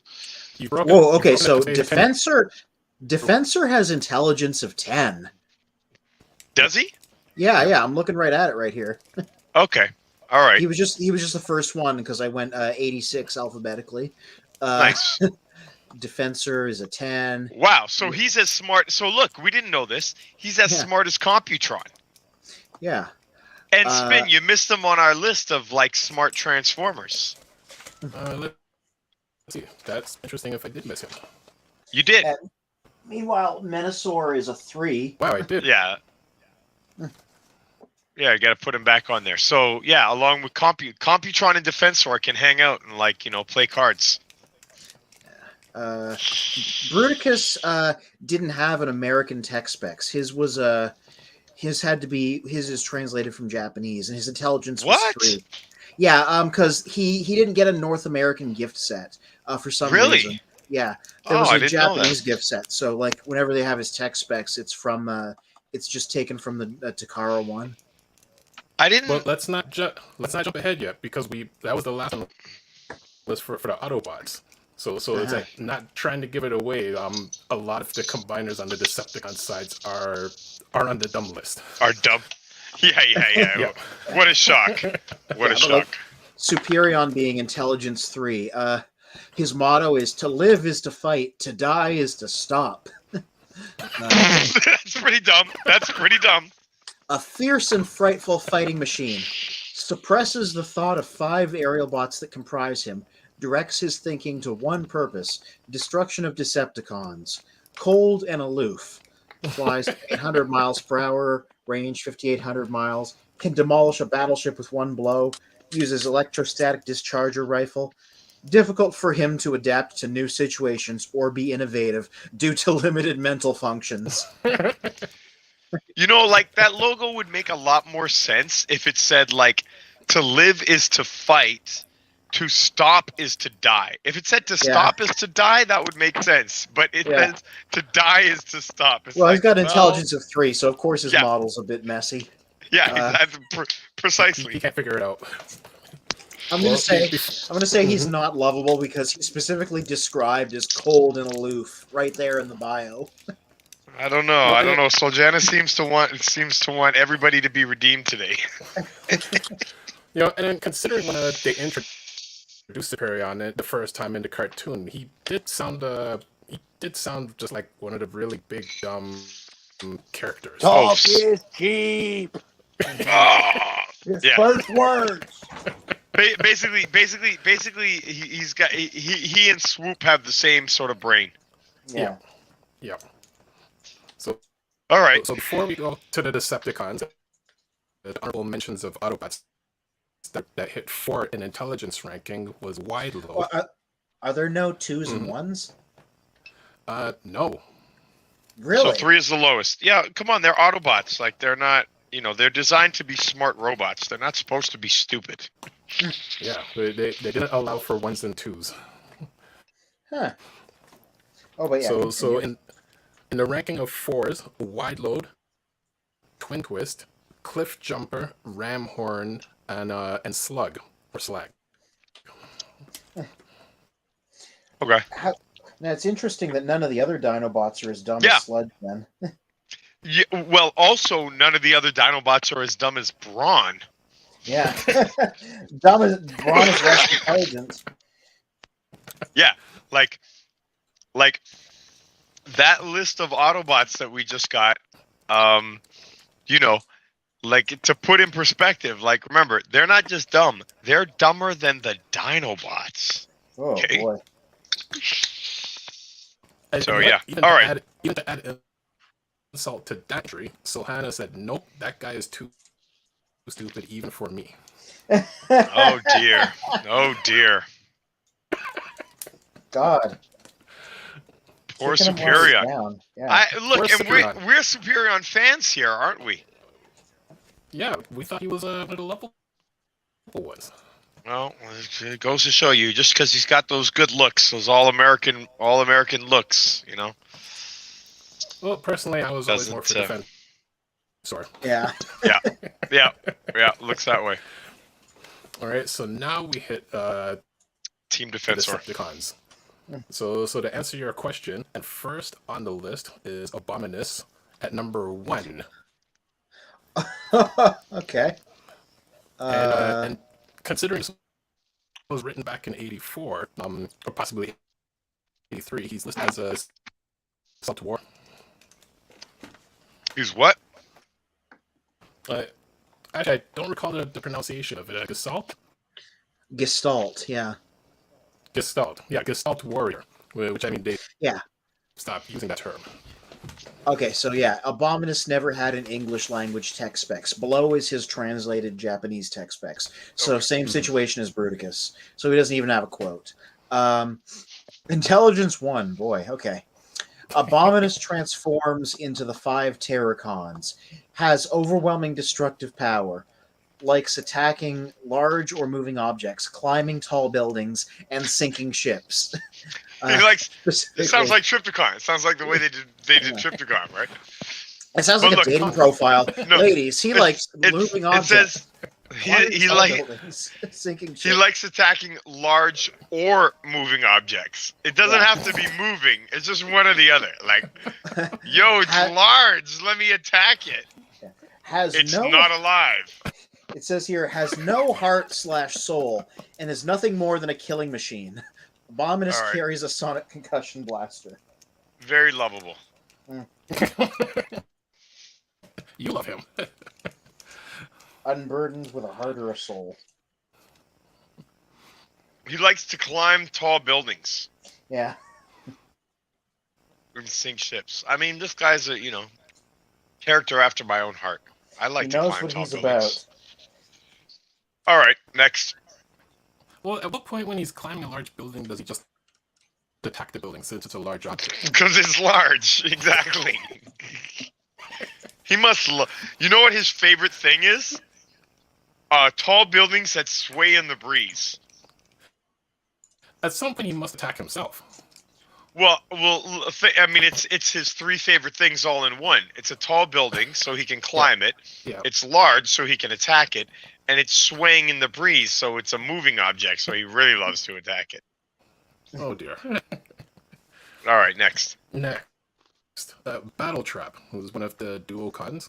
He's listed at 3, and his function is assault team. Battle trap. Yes. Battle. Oops. I can't spell right now. You're having a Superion moment. Yeah, Superion moment. There we go.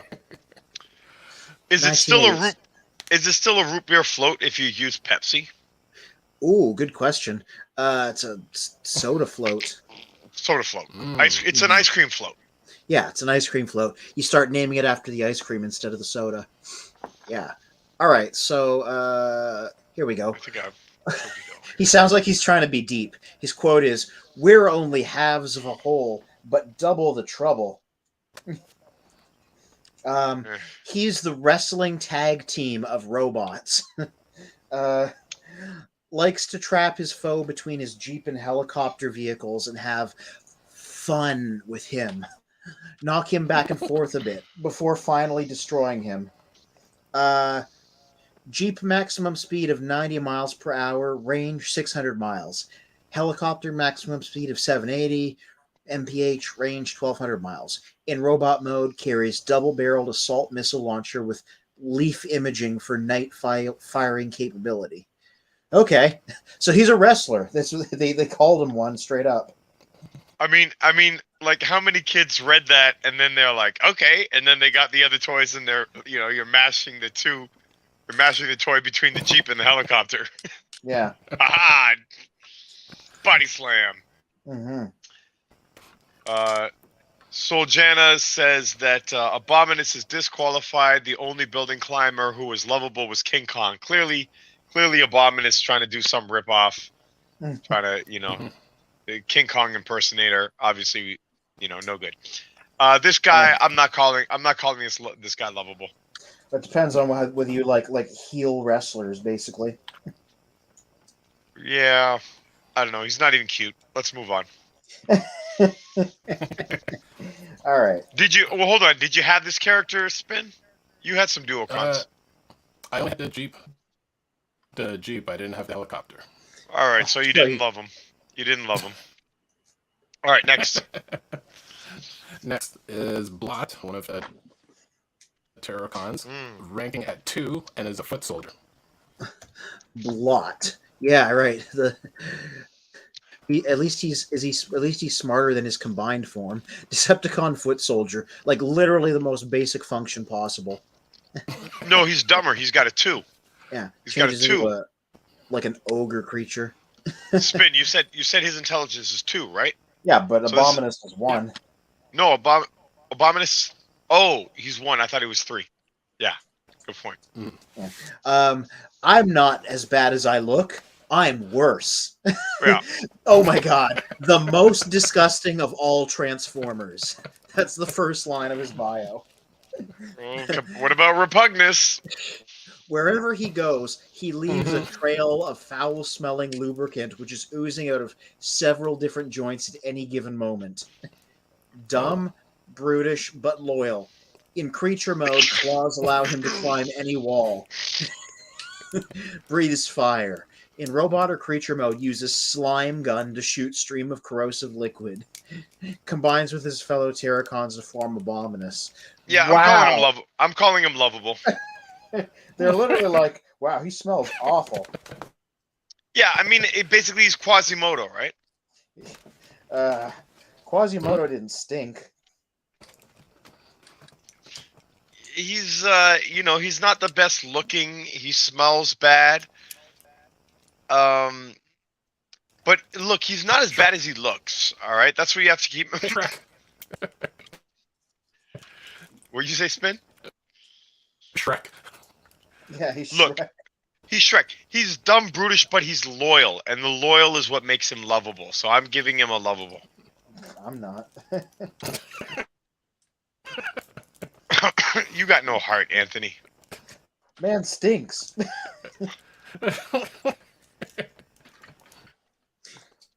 I mean, it does say so on his tech spec, so Yeah. I don't know that I can argue. All right, let's move on. Okay, so next on the list, which kind of surprised me, Bone Crusher. Ranked at 3, Demolitions. Oh, the Constructicon. Okay. Yeah, if Bone Crusher. maybe the Decepticon the Constructicon who's depicted as not being as smart as the others is Long Haul. So surprising that it's Bone Crusher here. Yeah.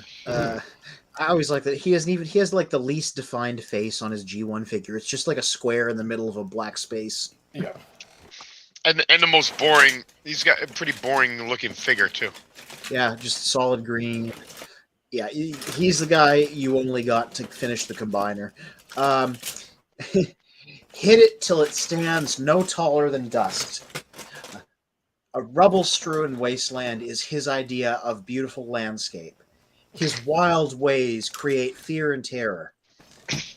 As a vehicle, at 30 miles per hour, exerts 800,000 psi, has a short-range concussion bomb launcher. As a robot, carries a laser pistol. As a left arm module, combines with fellow Constructifons to form giant robot Devastator. Devastator. Yeah.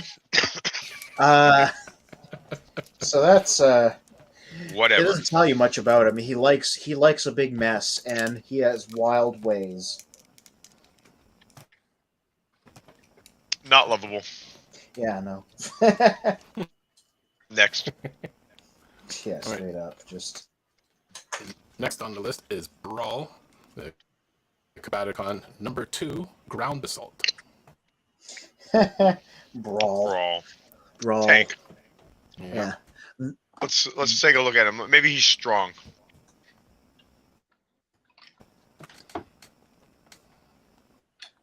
Brawl 1986. I did like this figure. This is as far as these little the Scramble City bots, like none of the Scramble City limbs are great toys. The Stunticons are nice in their alt mode, but Brawl's pretty good in both modes. Yeah. Brawl's satisfying as a tank. He was satisfying as a robot. Oh yeah. Well, he's got a Courage 9, Firepower 8, Endurance 9, so he is strong. Strength 7.5. I was built to be wild. Noisy. Irritates all nearby. Hair trigger temper. Blusteringly belligerent. A terrifyingly effective warrior. Enormously strong. Resistant to most conventional artillery. As a tank, goes 45 miles per hour. Range 600 miles. Turret-mounted gun shoots 200 pounds of TNT equivalent shells. Twin sonic cannon shoots powerful, ear-splitting 300 decibel bursts of concentrated sound energy in stereo. In stereo. Yeah. Don't forget it's in stereo. stereo. It's gonna get both of your ears fucked And up. robot mode has 10 megawatt electron gun, combines with fellow Combaticons to form Bruticus.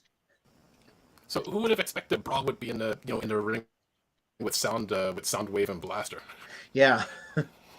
Yeah, and now what was you remember what is Braun's weakness? He's susceptible to what?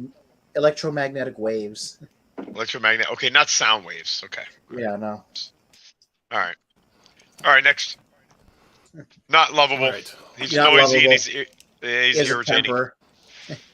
But next on the list, who is lovable by many and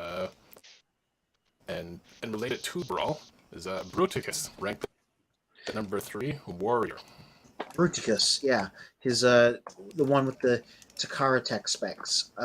Hey, we were all expecting Grimlock to be on this list, and he's not on the list. I was gonna like set up my Grimlocks here, like before the show. It makes me think about how in like Marvel Comics, it was clear that the idea behind him was that he did have intelligence. He just talked that way because he despised intellectualism.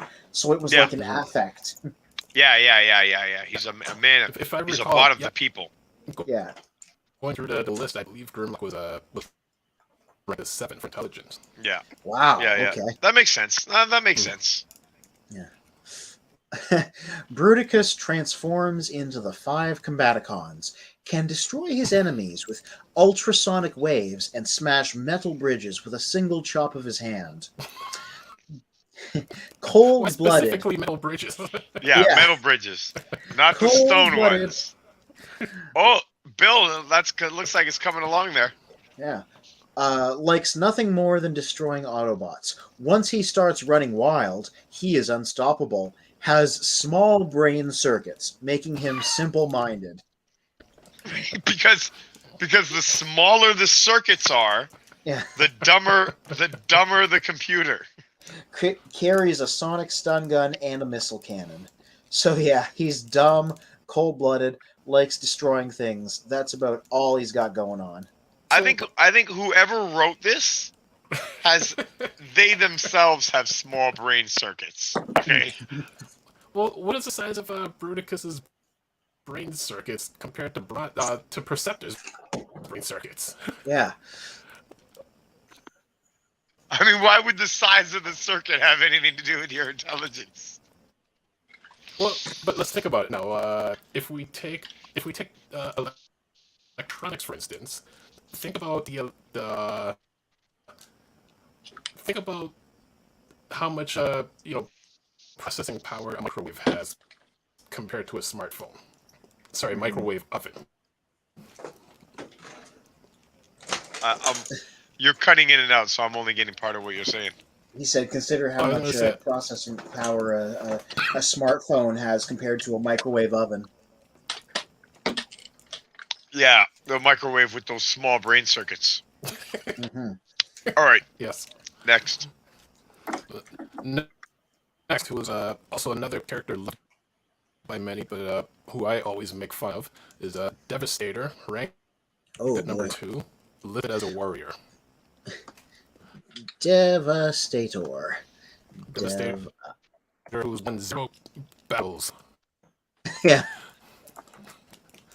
The ultimate jobber. Are you going to call him lovable, though? That's the question. If you find losers lovable. Hey, look at this. Look at this. Look at his motto. Thinking and winning do not mix. So that explains a little bit. He does neither. He's bizarre. Awesome and terrifying. This Decepticon is a bizarre combination of 6 Constructicons: Scrapper, Scavenger, Bone Pusher, Hook, if you think he's bizarre now, wait till you see him in Bayverse. Yeah. He is pure brutality, as his sole purpose is to crush all in his path.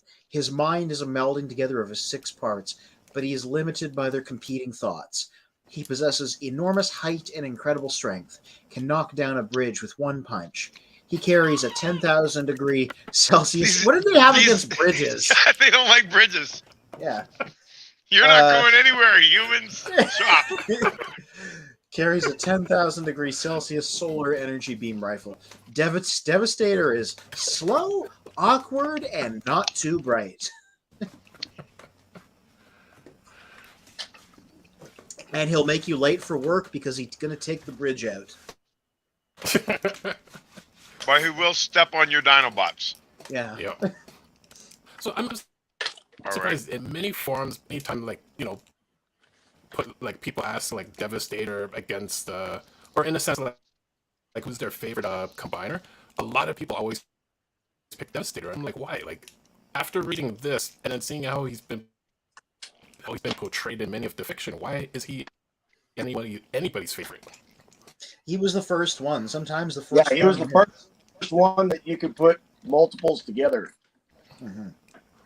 I think that's it. He's got that OG status. Yeah, nothing more complicated than that. That's it. Yeah. All right, next on the list is Gna, the Sharkticon, ranked at Gna. Gna, Assault Sentry. Assault Sentry. Interesting. Yeah, I'm surprised. You know what? I'm surprised he even has a 3. Yeah, they were. I was surprised at that too. Because the Sharkticons are depicted almost like animalistic. Mm-hmm. Yeah. Right. Not even like fully like sentient level.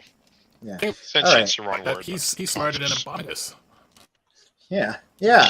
And he can talk apparently, because he has a quote. He says, "I live for the taste of an Autobot's fuel line." Okay. Travels in packs with fellow Sharkticons. Fearless and vicious. Loyal only to the master who last fed him. Powerful tail fin allows him to travel at speeds over 150 knots. Carnivorous with a voracious appetite. Possesses several rows of razor-sharp teeth that can tear through solid steel. In robot mode, carries a maceration laser that shoots salt-based corrosive liquid. Also carries a barbed mace. That's the last line. Also, he's got a mace. Also, by the way. Yeah. Oh. I like that his gun shoots salt. I know. Actually, I guess a question for you, Anthony, in terms of any of the fictions of the Sharkticons, is there ever a case where there, each one, there's different ones that have names, or are they just all not? I think in Dreamwave, one Sharkticon was portrayed as being a companion for Wheelie, but that's about it. Well, that's why does that remind me of what's his name, Hugh, from Star Trek Next Generation? Yeah, a little bit. It was a little bit of a more complicated thing because Wheelie was like a savage, and he had this fellow savage companion. Okay. Speaking of Wheelie, why don't you pull up Wheelie's tech spec and let's see how come he wasn't on that list. Yeah. Let's see what he is. I thought Willie actually hit in the smart bin. Yeah. When we were doing the smarter ones. Right, his intelligence is 5.5, so he's literally just the passing grade. He's like normal. 4.75. Look at this. Some funny numbers that they give. Yeah, strength is 4.75. Yeah. Oh look, yeah. These are so these are the first time we've seen quarters. Yeah. Look, he's got the 0.25s and the 0.75. That's I don't know that we saw that on anyone else yet. Yeah. No, we haven't. It's a weird tech specs. So his quote is, "Only the fierce shall live," and it says, "Wheelie is the sole survivor from a party of intergalactic colonists who crash landed on Earth. He's a barbaric little savage who managed to stay alive by cunning, stealth, and fearlessness. Speaks in odd rhyming sentences and despises the Decepticons. Fights only when he's under attack and has to defend himself. A staunch friend to the Dinobots and a reliable ally for Hot Rod and Cup. The mention of Earth is very strange. Mm-hmm. I wonder, because we know that the movie went through a lot of different drafts. Maybe that's from an earlier draft of the story. Yeah, must Maybe. be. Yeah. There was some news recently out of TF Nation, the British convention there, where they came across one of the first drafts of the movie script, and they did like a dramatic reading of it with artwork created by fans. Chris McFeely went through it on his Twitter afterwards. It's a pretty wild read, so I totally believe there was a version of this story where this happened. Sure. Yeah, there was all All kinds right. of strangeness there. Who's next on the list? Mm-hmm. All right. So next on the list was also lovable by many, Minosaur, ranked at number 3 and listed as Super Warrior. Not just a Menosaur. regular warrior, super warrior. Super Warrior. 1986. Yeah, there it is. Hey, we're looking at all these DNA kits. This is the original. Yep. This is what peak performance looks like. Motto: leave no Autobot uncrushed. That's pretty good. Yeah. That's good. A clanking, crushing terror that destroys all in his path. The ultimate Decepticon weapon, if he wasn't so confused by the opposing thoughts of the 5 Stunticons who comprise him. Motormaster is loathed by the other 4. Tremendous strength. His punch has the force of 140 tons. Impervious to most artillery. Uses Motormaster's Cyclone gun and carries an ionizer sword with a 50,000 volt charge. All right. A lot. That's a theme with so many of these combiner teams. They're like, we have competing personalities in our head, so that limits us. Mm-hmm. At least he's I guess in his case, like he's too mentally unstable to attack a bridge. Yeah. Well, maybe he's like, I'm only cars. I need to drive across that bridge.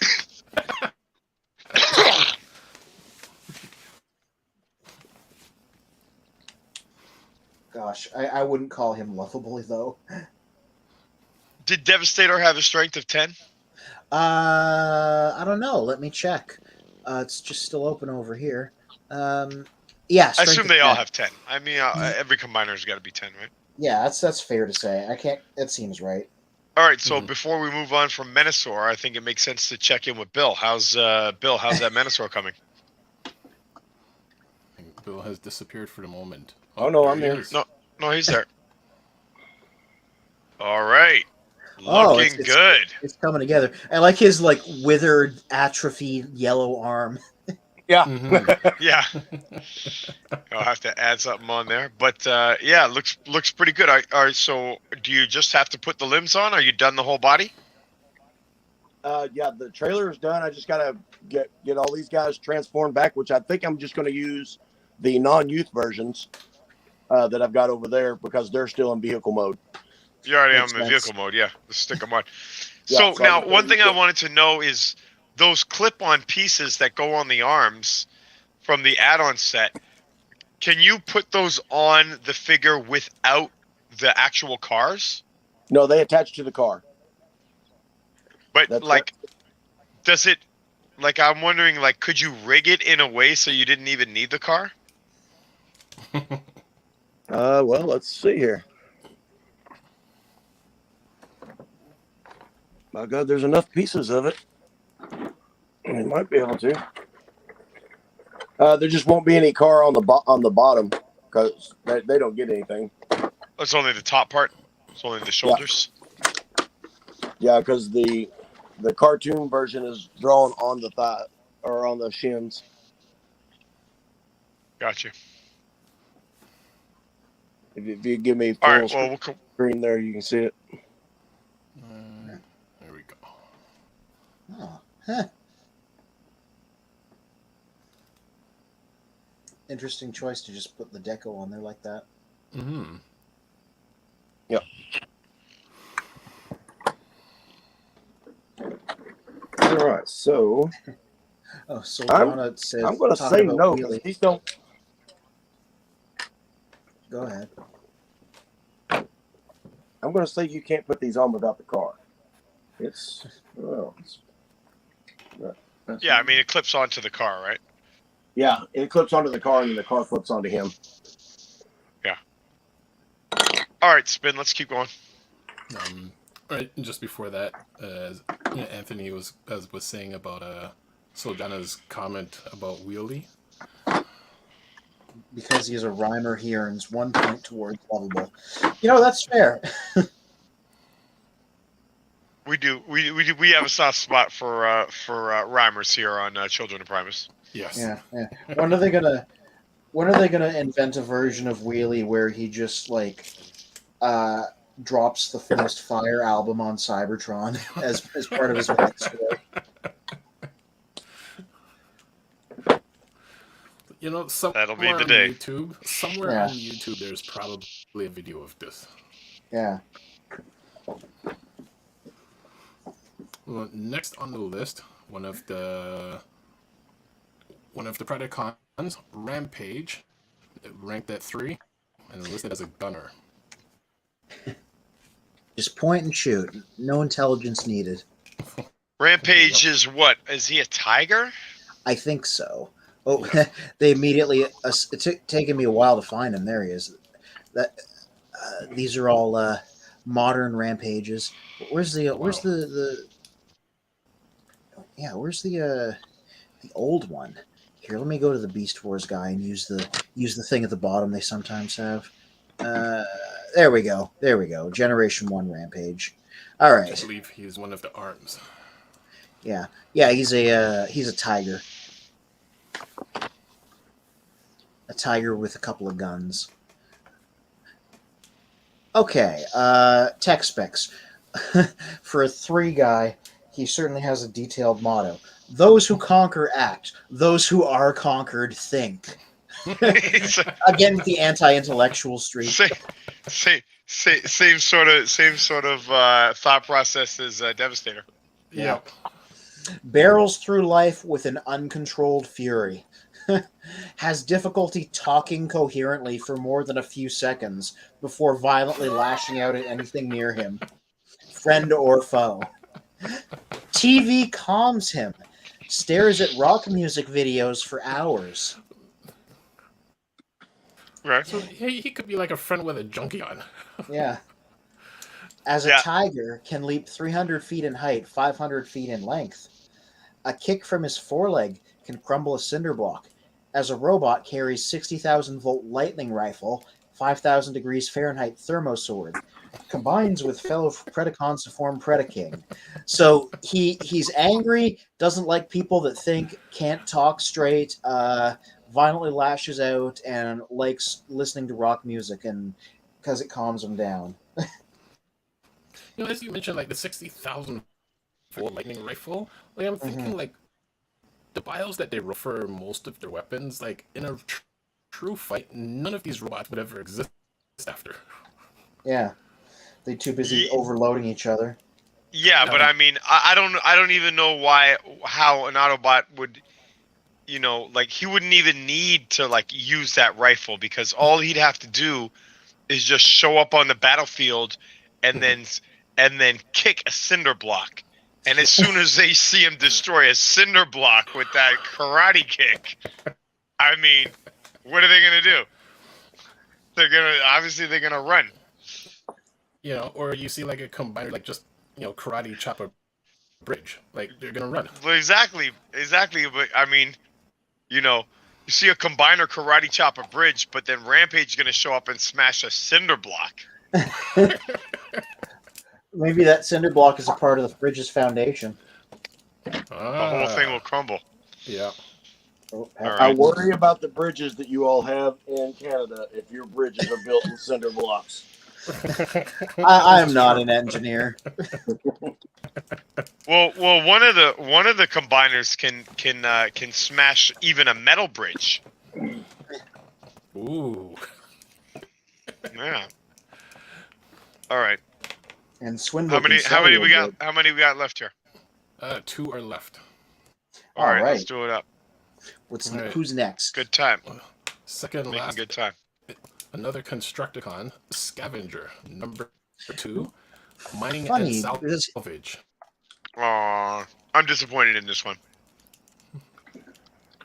Scavenger was my favorite Constructicon, so I wanted him to be smart. Dun, dun, dun. And he's my favorite because that's the one that I had. Of course. Oh, he's got the nice towing arm and everything. As a kid, yeah, I thought he was one of the better. I think he's one of the better toys of these 6. And I had this guy and Hook as a kid. Those are the only 2 I had. Interesting motto he's got. Everything is worth something, even me. Oh, lovable! Look, we're closing on a lovable one. That was lovable.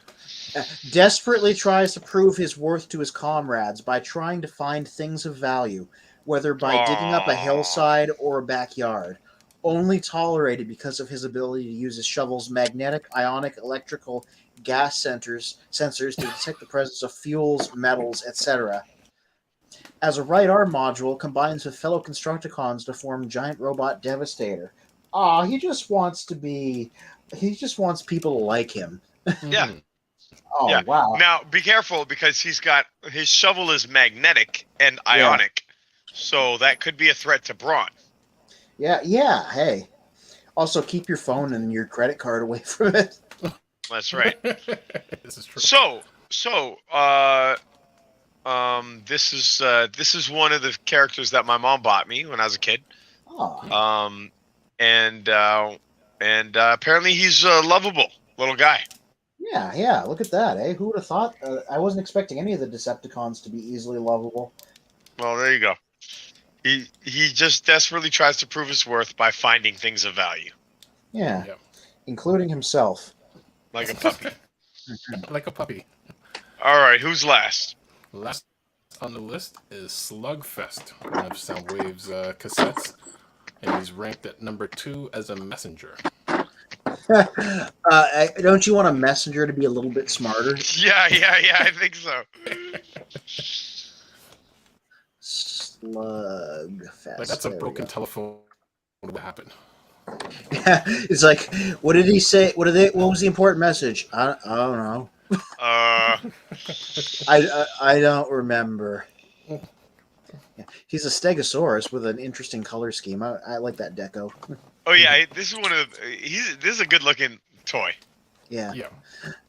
And he doesn't get a lot of modern love because, like, he was a later cassette, and whenever they do cassette updates, they always go through like the first couple years of them, and then they just kind of peter out before they get to him. Yeah, they don't get to these late characters. Yeah.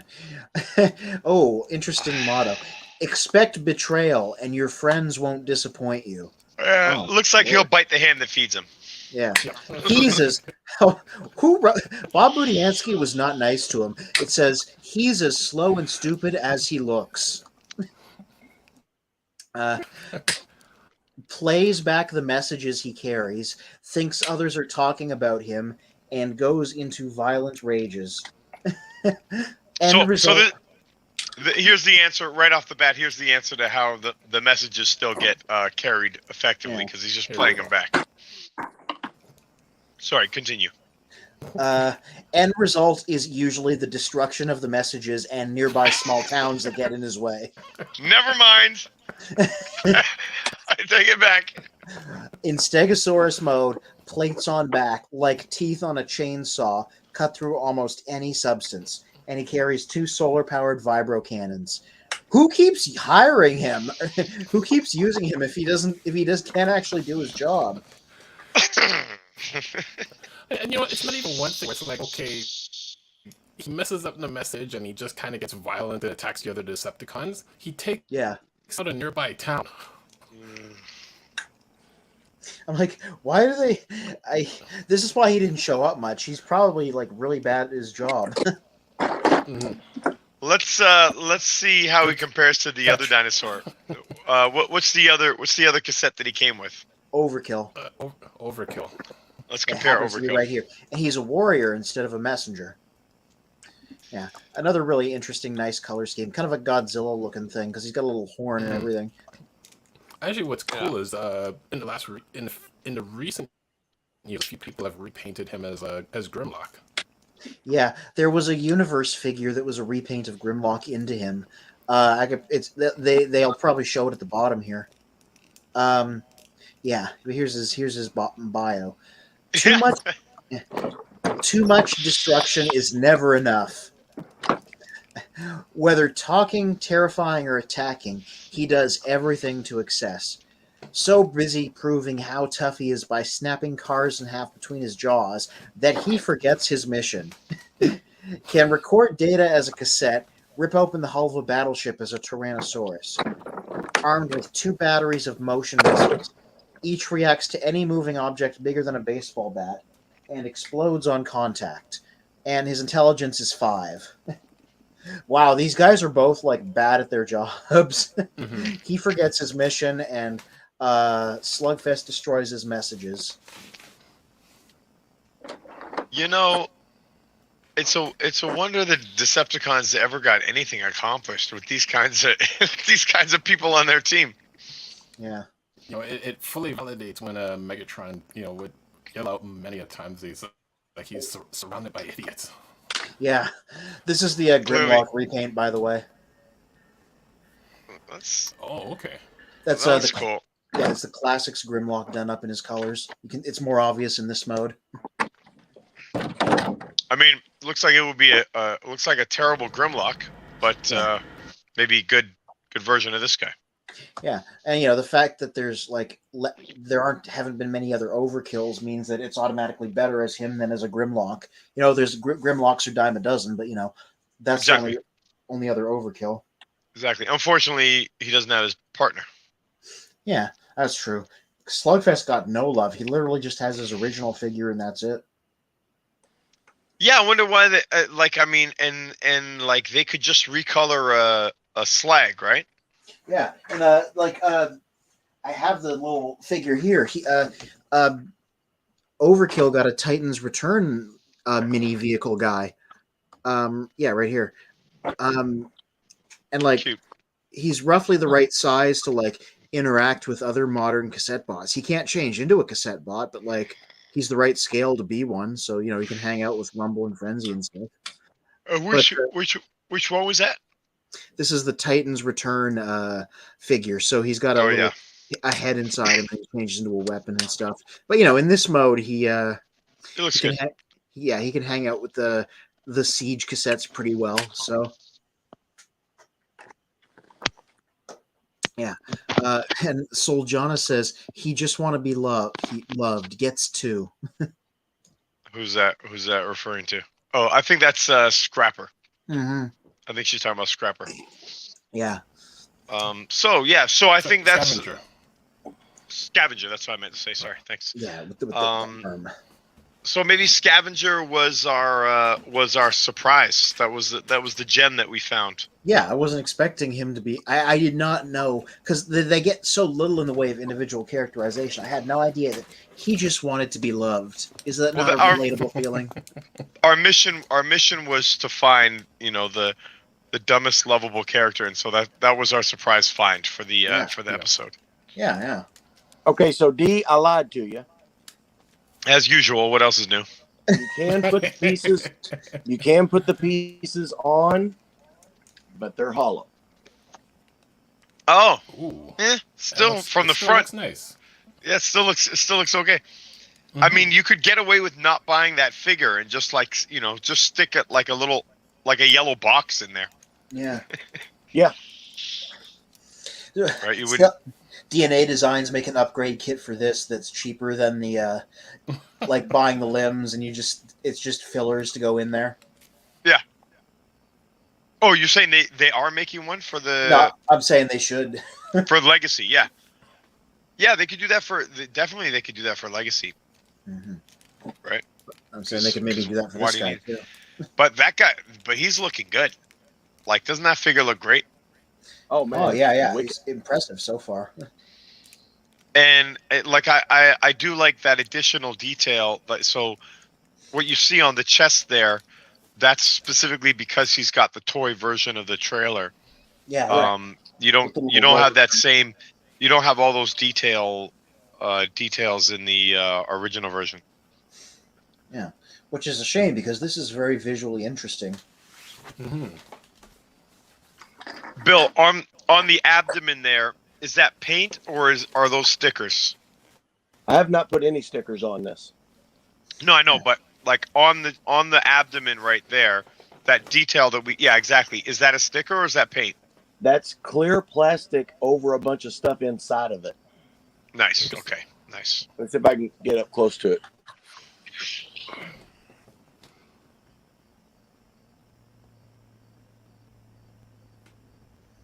Ooh, nice. Okay. Yeah, it looks good.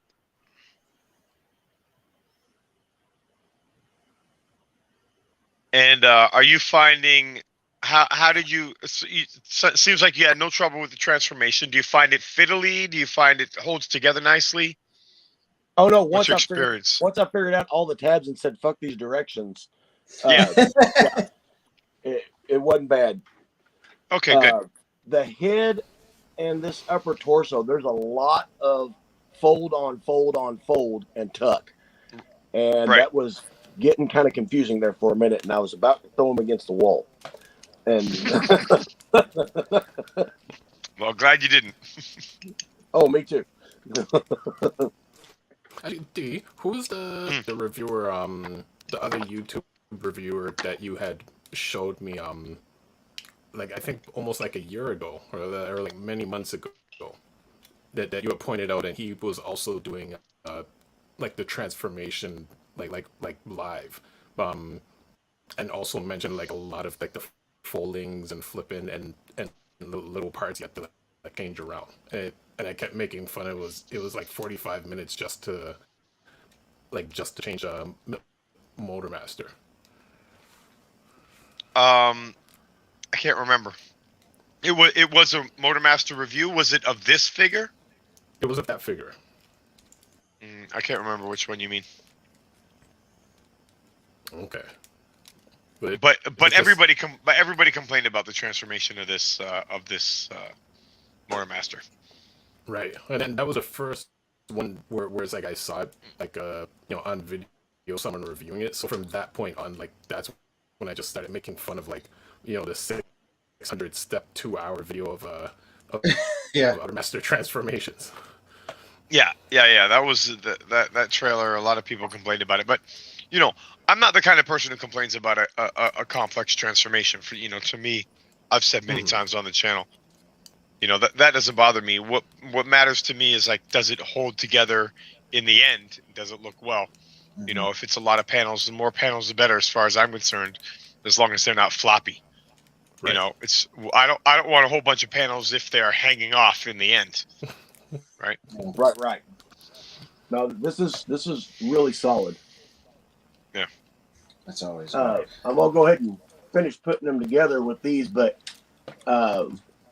this really needs to be the youth series, and Yep. I'll turn them this way and show you why, because they're different colors. Oh, interesting. So you said you put the regular cars on there, not the youth version cars. Right. You can see the youth color. He is the right color for it. Oh, okay. And the other one doesn't quite match. Yeah. Yeah. The He other just one's real slotted- red, and the youth one is kind of purplish. Okay. Yeah. He just had these guys there in car mode, so he just slotted them in because they were ready to go. Right. They're the same ones. They have a different color scheme and a different head. Yeah. Instead of having to transform all of them.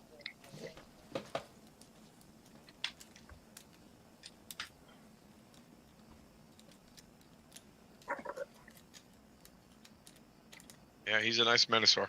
Yeah. How big is he compared to like anything that you can easily reference? I think that one's about 18 inches tall. Oof. Oh, okay. So I would say it's about the same height as the Combiner Wars Devastator that we looked at earlier. Oh wow. Okay, that's a good Right. So scale. remember, Spin. You remember you saw that picture of like of Menosaur next to Devastator. Mm-hmm. earlier in the show. Yes. So this Menasor is about the same height as that Devastator. Okay, that makes sense.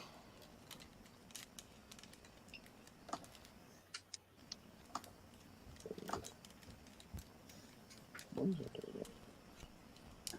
just anticipating the completion of this sequence.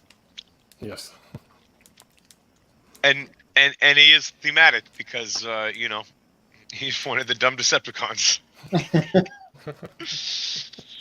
He was on our list today, although he didn't make the lovable criterion. Who's that? Menasor? Menasor. Well, Menasor is very lovable to me. Exactly. As you all know, the Decepticons are my favorite. Special place in our hearts. And I don't have something tabbed in correctly here. Anthony, do you have a favorite G1 combiner? Oh yeah. The Combaticons. Shockingly, I don't currently own a version of them. That's sort of why I'm hoping they get a good upcoming update the way they're doing Menasor, because that would finally be like a version I'd get. Have you looked at the you've seen the MMC version of Bruticus? Yeah, I saw at TFCon even they had the like a sample of the Generation 2 repaint of it just right out there. Yeah, yeah, so it looks nice, right? Yeah. And I'm like, okay, that we're not close by. Yeah. What WFC transformer you got close by? War for Cybertron. Yep. Cyclonus right here. Yep, Cyclonus is over here. Hang on one second. Oh no! The bigger they come. That made the camera shake, which was really funny. Did he land on the bridge? Actually, he landed on my space bridge. So. Wow. He likes to chop bridges. Yep. With his hand or his back? Oh, he tipped backwards. He's very heavy. I imagine so. I saw that shake, the way it made the camera bounce. Mm-hmm.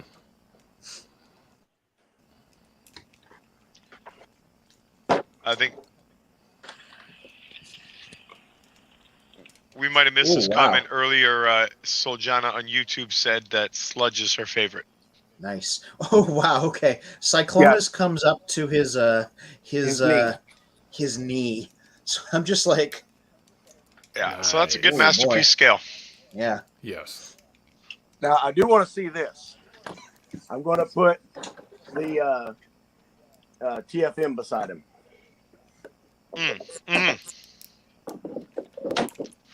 So he should be now. He's a good 3 or 4 inches taller than the Transformation Menasor. Oh, even bigger. Jesus. I like how you can't even see Cyclonus in that picture. Thanks for indulging my wish, guys, says Soljana on YouTube. My vote for the most lovable dummy. Sludge #1, hands down. Brawn #2. Just want to love #3. Whoa. Okay. All right, there's the Transformation Menasor. So Transformation is like an IDW style as opposed to a G1 style. Oh wow! I thought he'd be taller, but he's not even that tall. Yeah, I told you about 3 inches difference. Yeah. Right. So Transformation, and this is the Chrome version that he's showing you here. Mm-hmm. The version that I have is not the Chrome one. This is a great looking figure. Now this one, Bill, correct me if I'm wrong. This guy's a lot more fiddly than X-Transbots. Yeah, he looks fiddly. You don't want to leave him standing by himself without some sort of a support. He'll fall over, yeah. So like his legs are real wobbly. In them. Yeah, that sucks. But he is a great looking character. That's definitely for sure. for this X Transbot one though, you don't even need gravestone. Mm-hmm. You just need Oh yeah. I mean, you really don't need any of them. You just need the trailer, right? You could just the rest of it. You could just you could rig it up. Oh, Get yeah, some you- Hot Wheels cars and stick them in there. Who cares? Go to the dollar store, find some cars about the right size, paint them, stick them on there. Yep. Bob's your uncle. You could you could paint a pack of cigarettes. Yeah, exactly. Why not? Why not? Matter of fact, you could just buy packages of cigarettes that are the right color. Get a yellow pack of cigarettes, a red pack. Shit, I'm gonna do that. I'm gonna make a cigarette pack of Menosaurs. It's like instead of cars, I'm just, rather than cars on the back of his legs, just stick the cigarette packs on the back of his legs. And that's my theme Menosaur. So we do have some really great effects with him, though. Oh wow, that's nice. What's he come with? So he comes with this big ass gun Ooh. and this blast effect for the end of it. Ooh, nice. Cool. And then he's got these lightning bolts that will go. They're supposed to go into the palms of his hand, so he's like shooting them out of the palm of his hand. Oh, that's neat. Oh no, they go under it. I'm sorry. They're coming under the wrists. I like that. That's different. Kind of like Jetfire's laser sword, but better. Yeah. Now, does that chest piece actually turn into a little car? Does it have wheels on Yes, it? sir. Yes, sir. Oh, really? Oh no, that's Nice. nifty. Nice. Oh, just like a G1 version. Yeah. Yeah, and you only get that with the youth version of the trailer. You don't get that with the original. Oh, I like the details under there now too. That even that looks good. Yeah. So that might be sort of how the chest looks there. That might just be how the original one looks, except without the silver paint. Yeah. Oh, Oh, cool. wow! Look at that. Nice. Oh, It's got Looks good. It's got like an armored car type look going on. That looks real nice, actually. I like it. Yeah. I like it. I think the car had a name. I don't recall what its name was still. I would expect you to know, Spin. I'm very disappointed. I think it Yeah, is just like it doesn't have a proper name. It's just a roller car, I think. I can check that right quickly.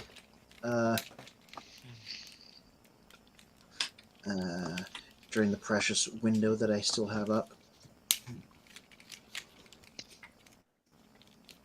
I think at some point in time. Hey, yeah, you know, I never thought about that as analogous to Optimus Prime's roller. Like they both have rollers. They missed that as an opportunity to have the two rollers fight. You know, and the trucks are gonna ram each other, and the two little rollers could have been ramming each other as well.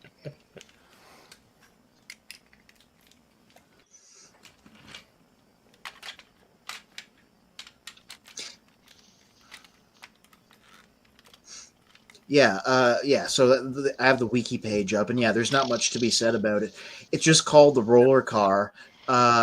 It hasn't really appeared in any stories, except it's sometimes drawn as part of Menosaur's chest, and that's about it. So it doesn't have any sort of name or fiction or anything going on. Wow. Where does it have the name roller car? Like, was that name on the packaging, or is that just a Yeah, retro? Right at the end, the term roller car comes from Motormaster's instruction sheet. Okay.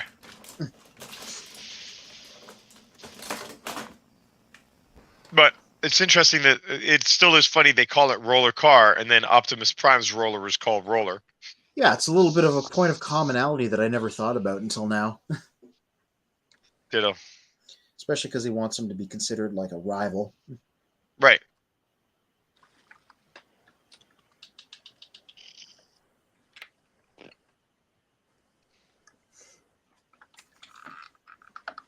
So has he got enough strength to hold that gun? Okay. Yeah. maybe He a he little doesn't bit. have enough balance. Yeah, Kinda that's shitty. unfortunate. It's So a that's solid. That gun is a solid piece of plastic, dude. I bet Yeah. it weighs close to a half a pound. so this is what's better about the DX9 version is that the skeleton is just a little bit stronger. The joints are a little stronger than this guy. This guy, you can see that arm sort of slinking down. Here it comes. Yeah. I got an answer for that though. Well, he's slicing through a bridge right now. That's right. He's cutting that bridge in half. Mhm.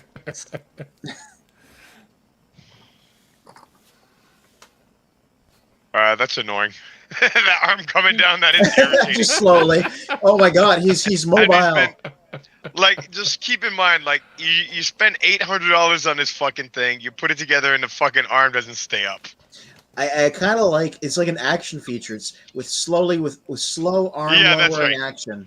That's right. You just put the bridge underneath, and you can imagine it just getting smashed. Or imagine you're an Autobot looking up at Minosaur and he's slowly just aiming that gun towards you. Yeah. Slowly bringing it down to you. Yeah. Yep. Yeah. No, it really does look like it's motorized right now. Like it's like. And let's see, what are the other things? There's another one of those lightning bolts in here, so you can put a lightning bolt on each wrist. Just Because fine he's not- watching it. He's not strong enough to hold his gun up, evidently. It's still That's going. irritating. It's still That is going. irritating. I do have all of these. Let me get them out of this plastic. Whoa! All of their G1 guns for when they're in vehicle mode. Vehicle Nice. mode, yeah. Still going. And it looks like I got 2 faces.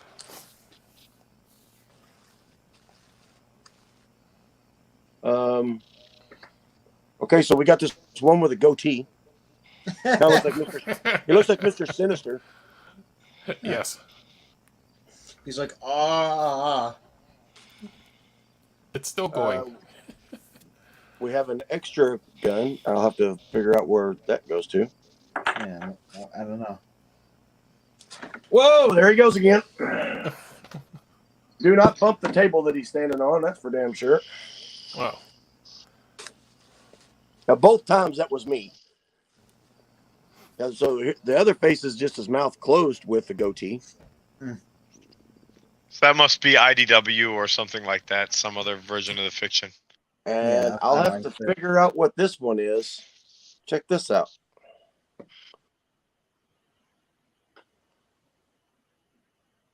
Huh. I cool. feel like that's a specific cartoon shout out, but I'm not sure. Yeah, for sure. from what. For sure. That's, For sure. It has to be.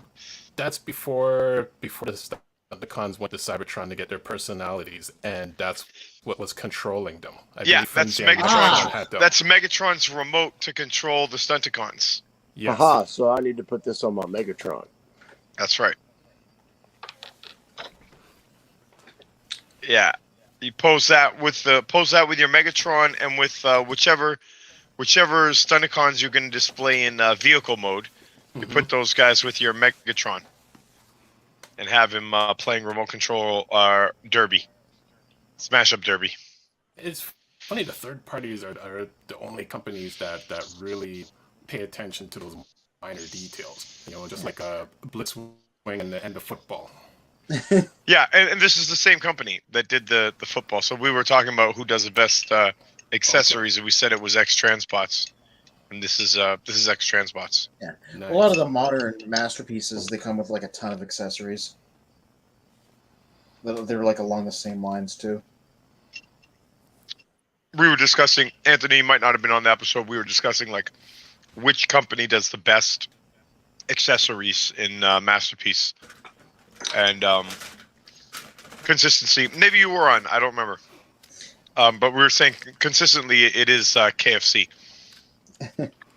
or X Transbots KFC, same company. It'd be interesting if they included a little frenzy or rumble depending on the color scheme with drag strip. With drag strip? Yeah, because it's he stole all the Stunticons. So like a little frenzy that sits inside of Dragstrip as he's driving him back to. Oh the yeah, Stunticon I remember. Like headquarters. the Mario Kart looking thing where he just like took the car and drove off with him. Yeah. Oh yeah. Yeah, so I mean the fact they they included the little remote, like that's a detail many would have overlooked. Mm-hmm.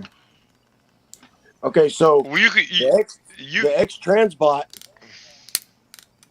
does come with this little guy. You could paint him up to Ooh. look like Frenzy. Nice. Yeah, you can paint him to look like Frenzy. It's probably the racer that he like kicked out of it when he stole the car. That is him. Oh, That's that's him, a huh? great detail. Wow. Yeah, but I mean, if you have a small masterpiece Frenzy, you could reenact the scene. Mm-hmm. Give me 1 second.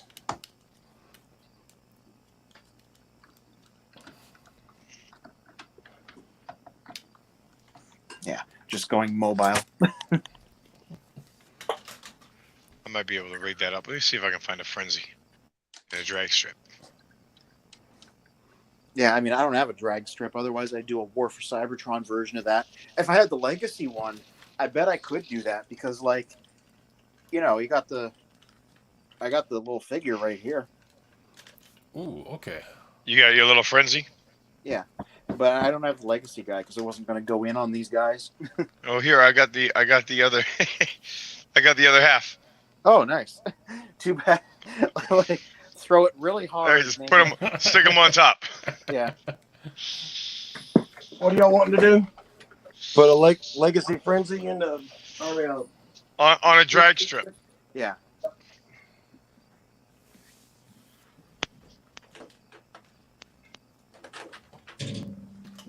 Let's see. Do I got the menu? Oh yeah, that's You're a gonna rumble. But drag strip's head's kind of in the way in the cockpit. Mm.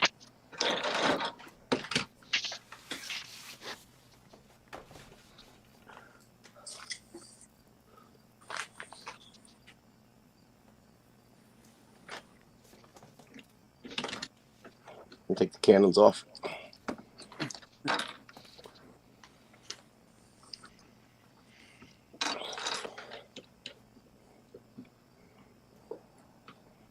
Ben, let me get a full screen.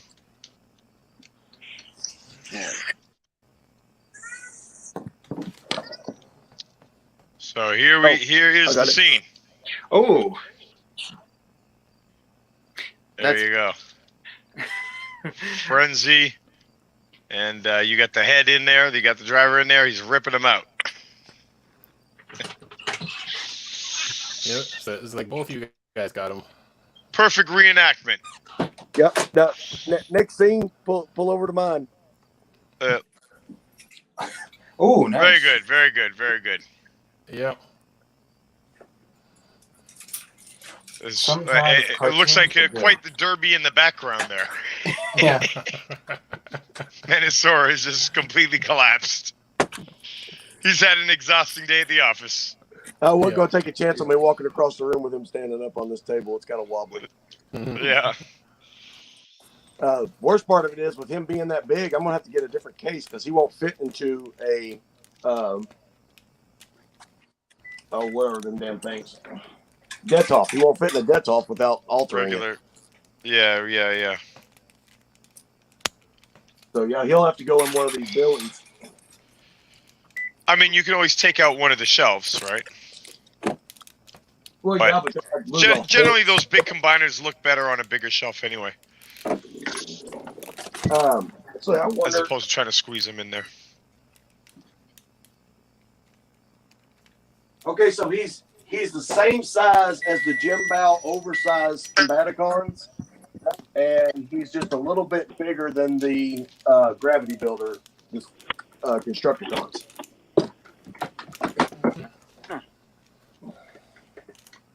Looks like Anthony may be experiencing a blackout. Well, I think we successfully we successfully completed our mission here. Yes. Yes, it was a good evening. I'm gonna have a hell of a mess to clean up in here tomorrow. All right, so shall we wrap up with our? I got a suggestion for next week. And what is your suggestion, sir? So I think I don't know if you guys have ever watched Collection Critiques. Bobby Skullface does a series called Collection Critiques, where he and his friends go through and they critique Transformers collections. And there's another channel, Tidarium Hanger, which is a channel that I reference a fair bit. He also does collection reviews in a different kind of format than Bobby does them. Bobby's is very critical, and Tidarium Hanger is very celebrationist. And I think what we could do is something in between. So I was thinking maybe next week what we'll do not Transformers collection critiques, but our critiques of the critiques. So that'll be the topic. The topic is Transformers collection critiques. And what we'll do is we can just scroll through the collections that they've already reviewed on the other channels, and we can comment on them ourselves. All right. If this is something we can do live. Yeah, that's what I'm saying. So we can just scroll through the pictures that are already on the other videos, just in the same way as Orlati and I were on that previous episode where we were watching the live stream. So we can just freeze frame it and just talk about it. So we could do the same thing for next weekend. So Spin, the name of the topic is Transformers Collection Critiques. Got it. Yeah. So Anthony's driving drunk, it looks like. No. Well, Well, one of those things is true. It's like, both of these guys all of a sudden went into the dark. I'm here. Look. I walked out to my truck to get a new pack of smokes. special ops. Well, Anthony, what is on the reviews for tomorrow? One of the guys I was transforming, Kingdom Galvatron, who's relevant because the Legacy guy's out on shelves right now. I just happened to pick up the Kingdom one at TFCon because somebody was selling it for a little bit cheaper. But yeah, got a write-up and photos of him. But I got to redo the write-up because while I was taking the photos, I discovered that his cannon does actually fix to him really good, and that was something I complained about in the write-up. So I got to do a little bit of an edit before it goes live. But yeah, that'll be up tomorrow on childrenofprimus.com/news and reviews. Cool. And you know what? I think next week we'll also talk a bit about Cosmos. Because Bill, I believe you said you got Cosmos. Mm-hmm. Yes, I have 2 of them. Oh boy, I can't even get one up here. And somehow, well, supplies are difficult when you only got 2. Mm-hmm. Well, my sister sent me one from Florida. She sent me a box, and so I actually have 2 extra. What's the white Diaclone? Clamp downs. Clamp down, yeah. I have 2 extra clamp downs because she sent me 2 clamp downs. She sent me 2 clamp downs and a Cosmos that she found at her Walmart down there. It's kind of funny because Clampdown's also only 1 per case, but because he isn't like a well-known G1 cartoon guy, people aren't as hard up about finding him as they are Cosmos. Mm-hmm. Right.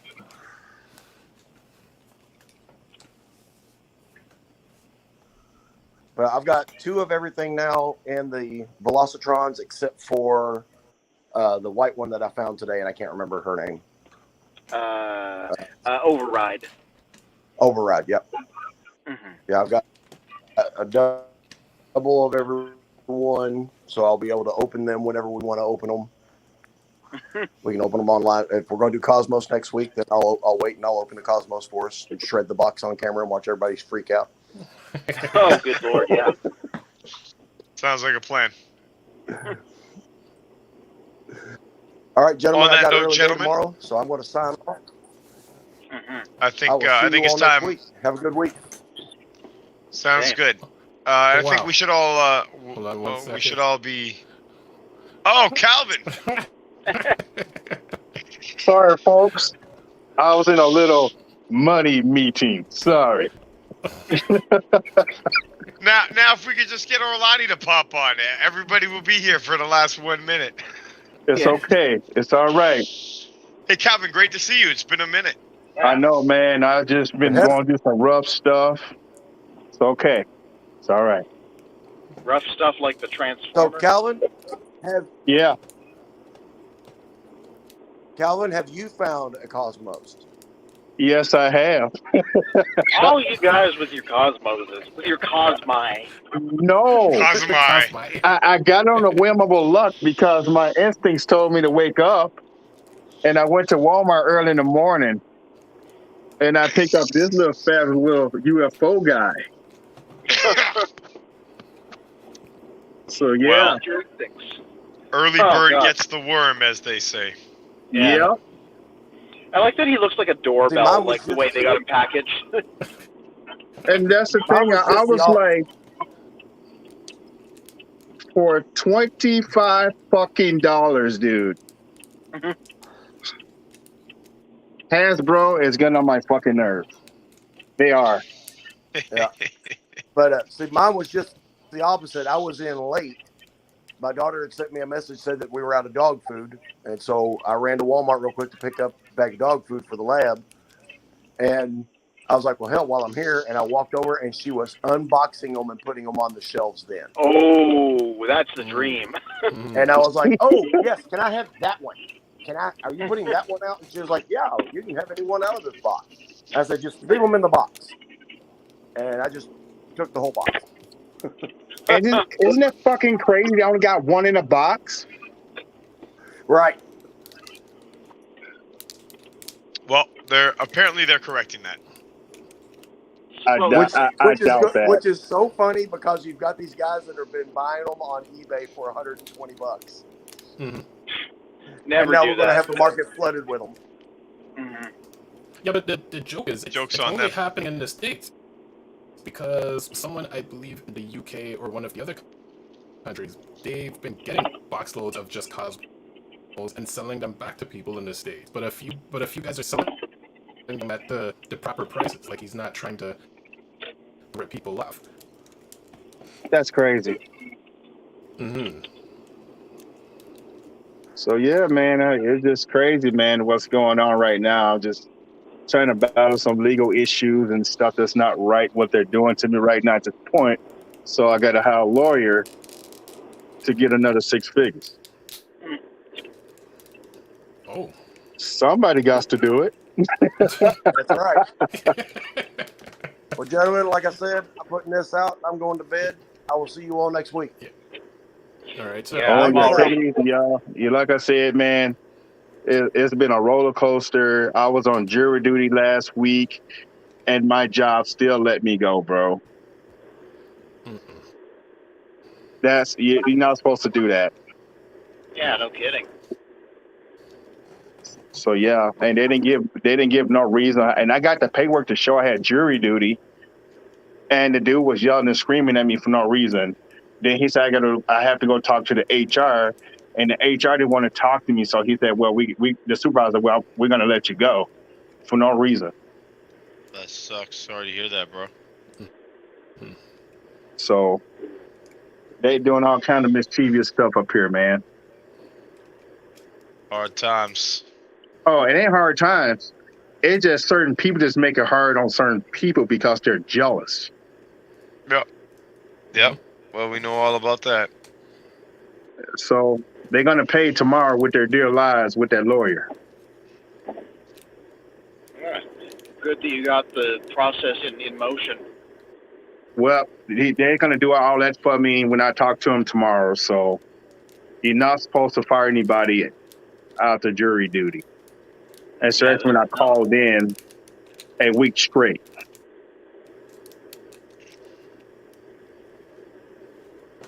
I know. Yeah, If that's only you basic. had Devastator to give him a good kick. Oh no, I need Skull Graham. Smash a bridge or two. No, I need Skull Graham. That's why I need to hire Belgian. That's his name, the Skull Dude. Yes, I will hire those guys. That's right, the Skull Dude. Whoever the Skull Dudes are. Let's get him. So Well, on that note, Yes.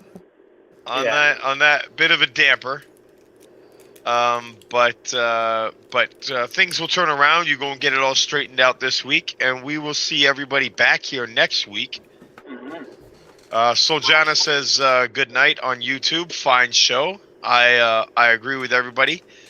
Calvin, glad we could get you in here for the very end. I know, man. I know. Hopefully, we'll see you back next week we'll have brighter times ahead. Gotcha. So what do you guys got in plan for next week? Next week, we're going to do Transformers collection critiques. We're going to critique the critiques of the collections. Oh boy. So make sure you don't miss it. It's going to be a fun one. So that means I get to push everybody's collection off the shelves and stuff magically. Yeah. Metaphorically speaking.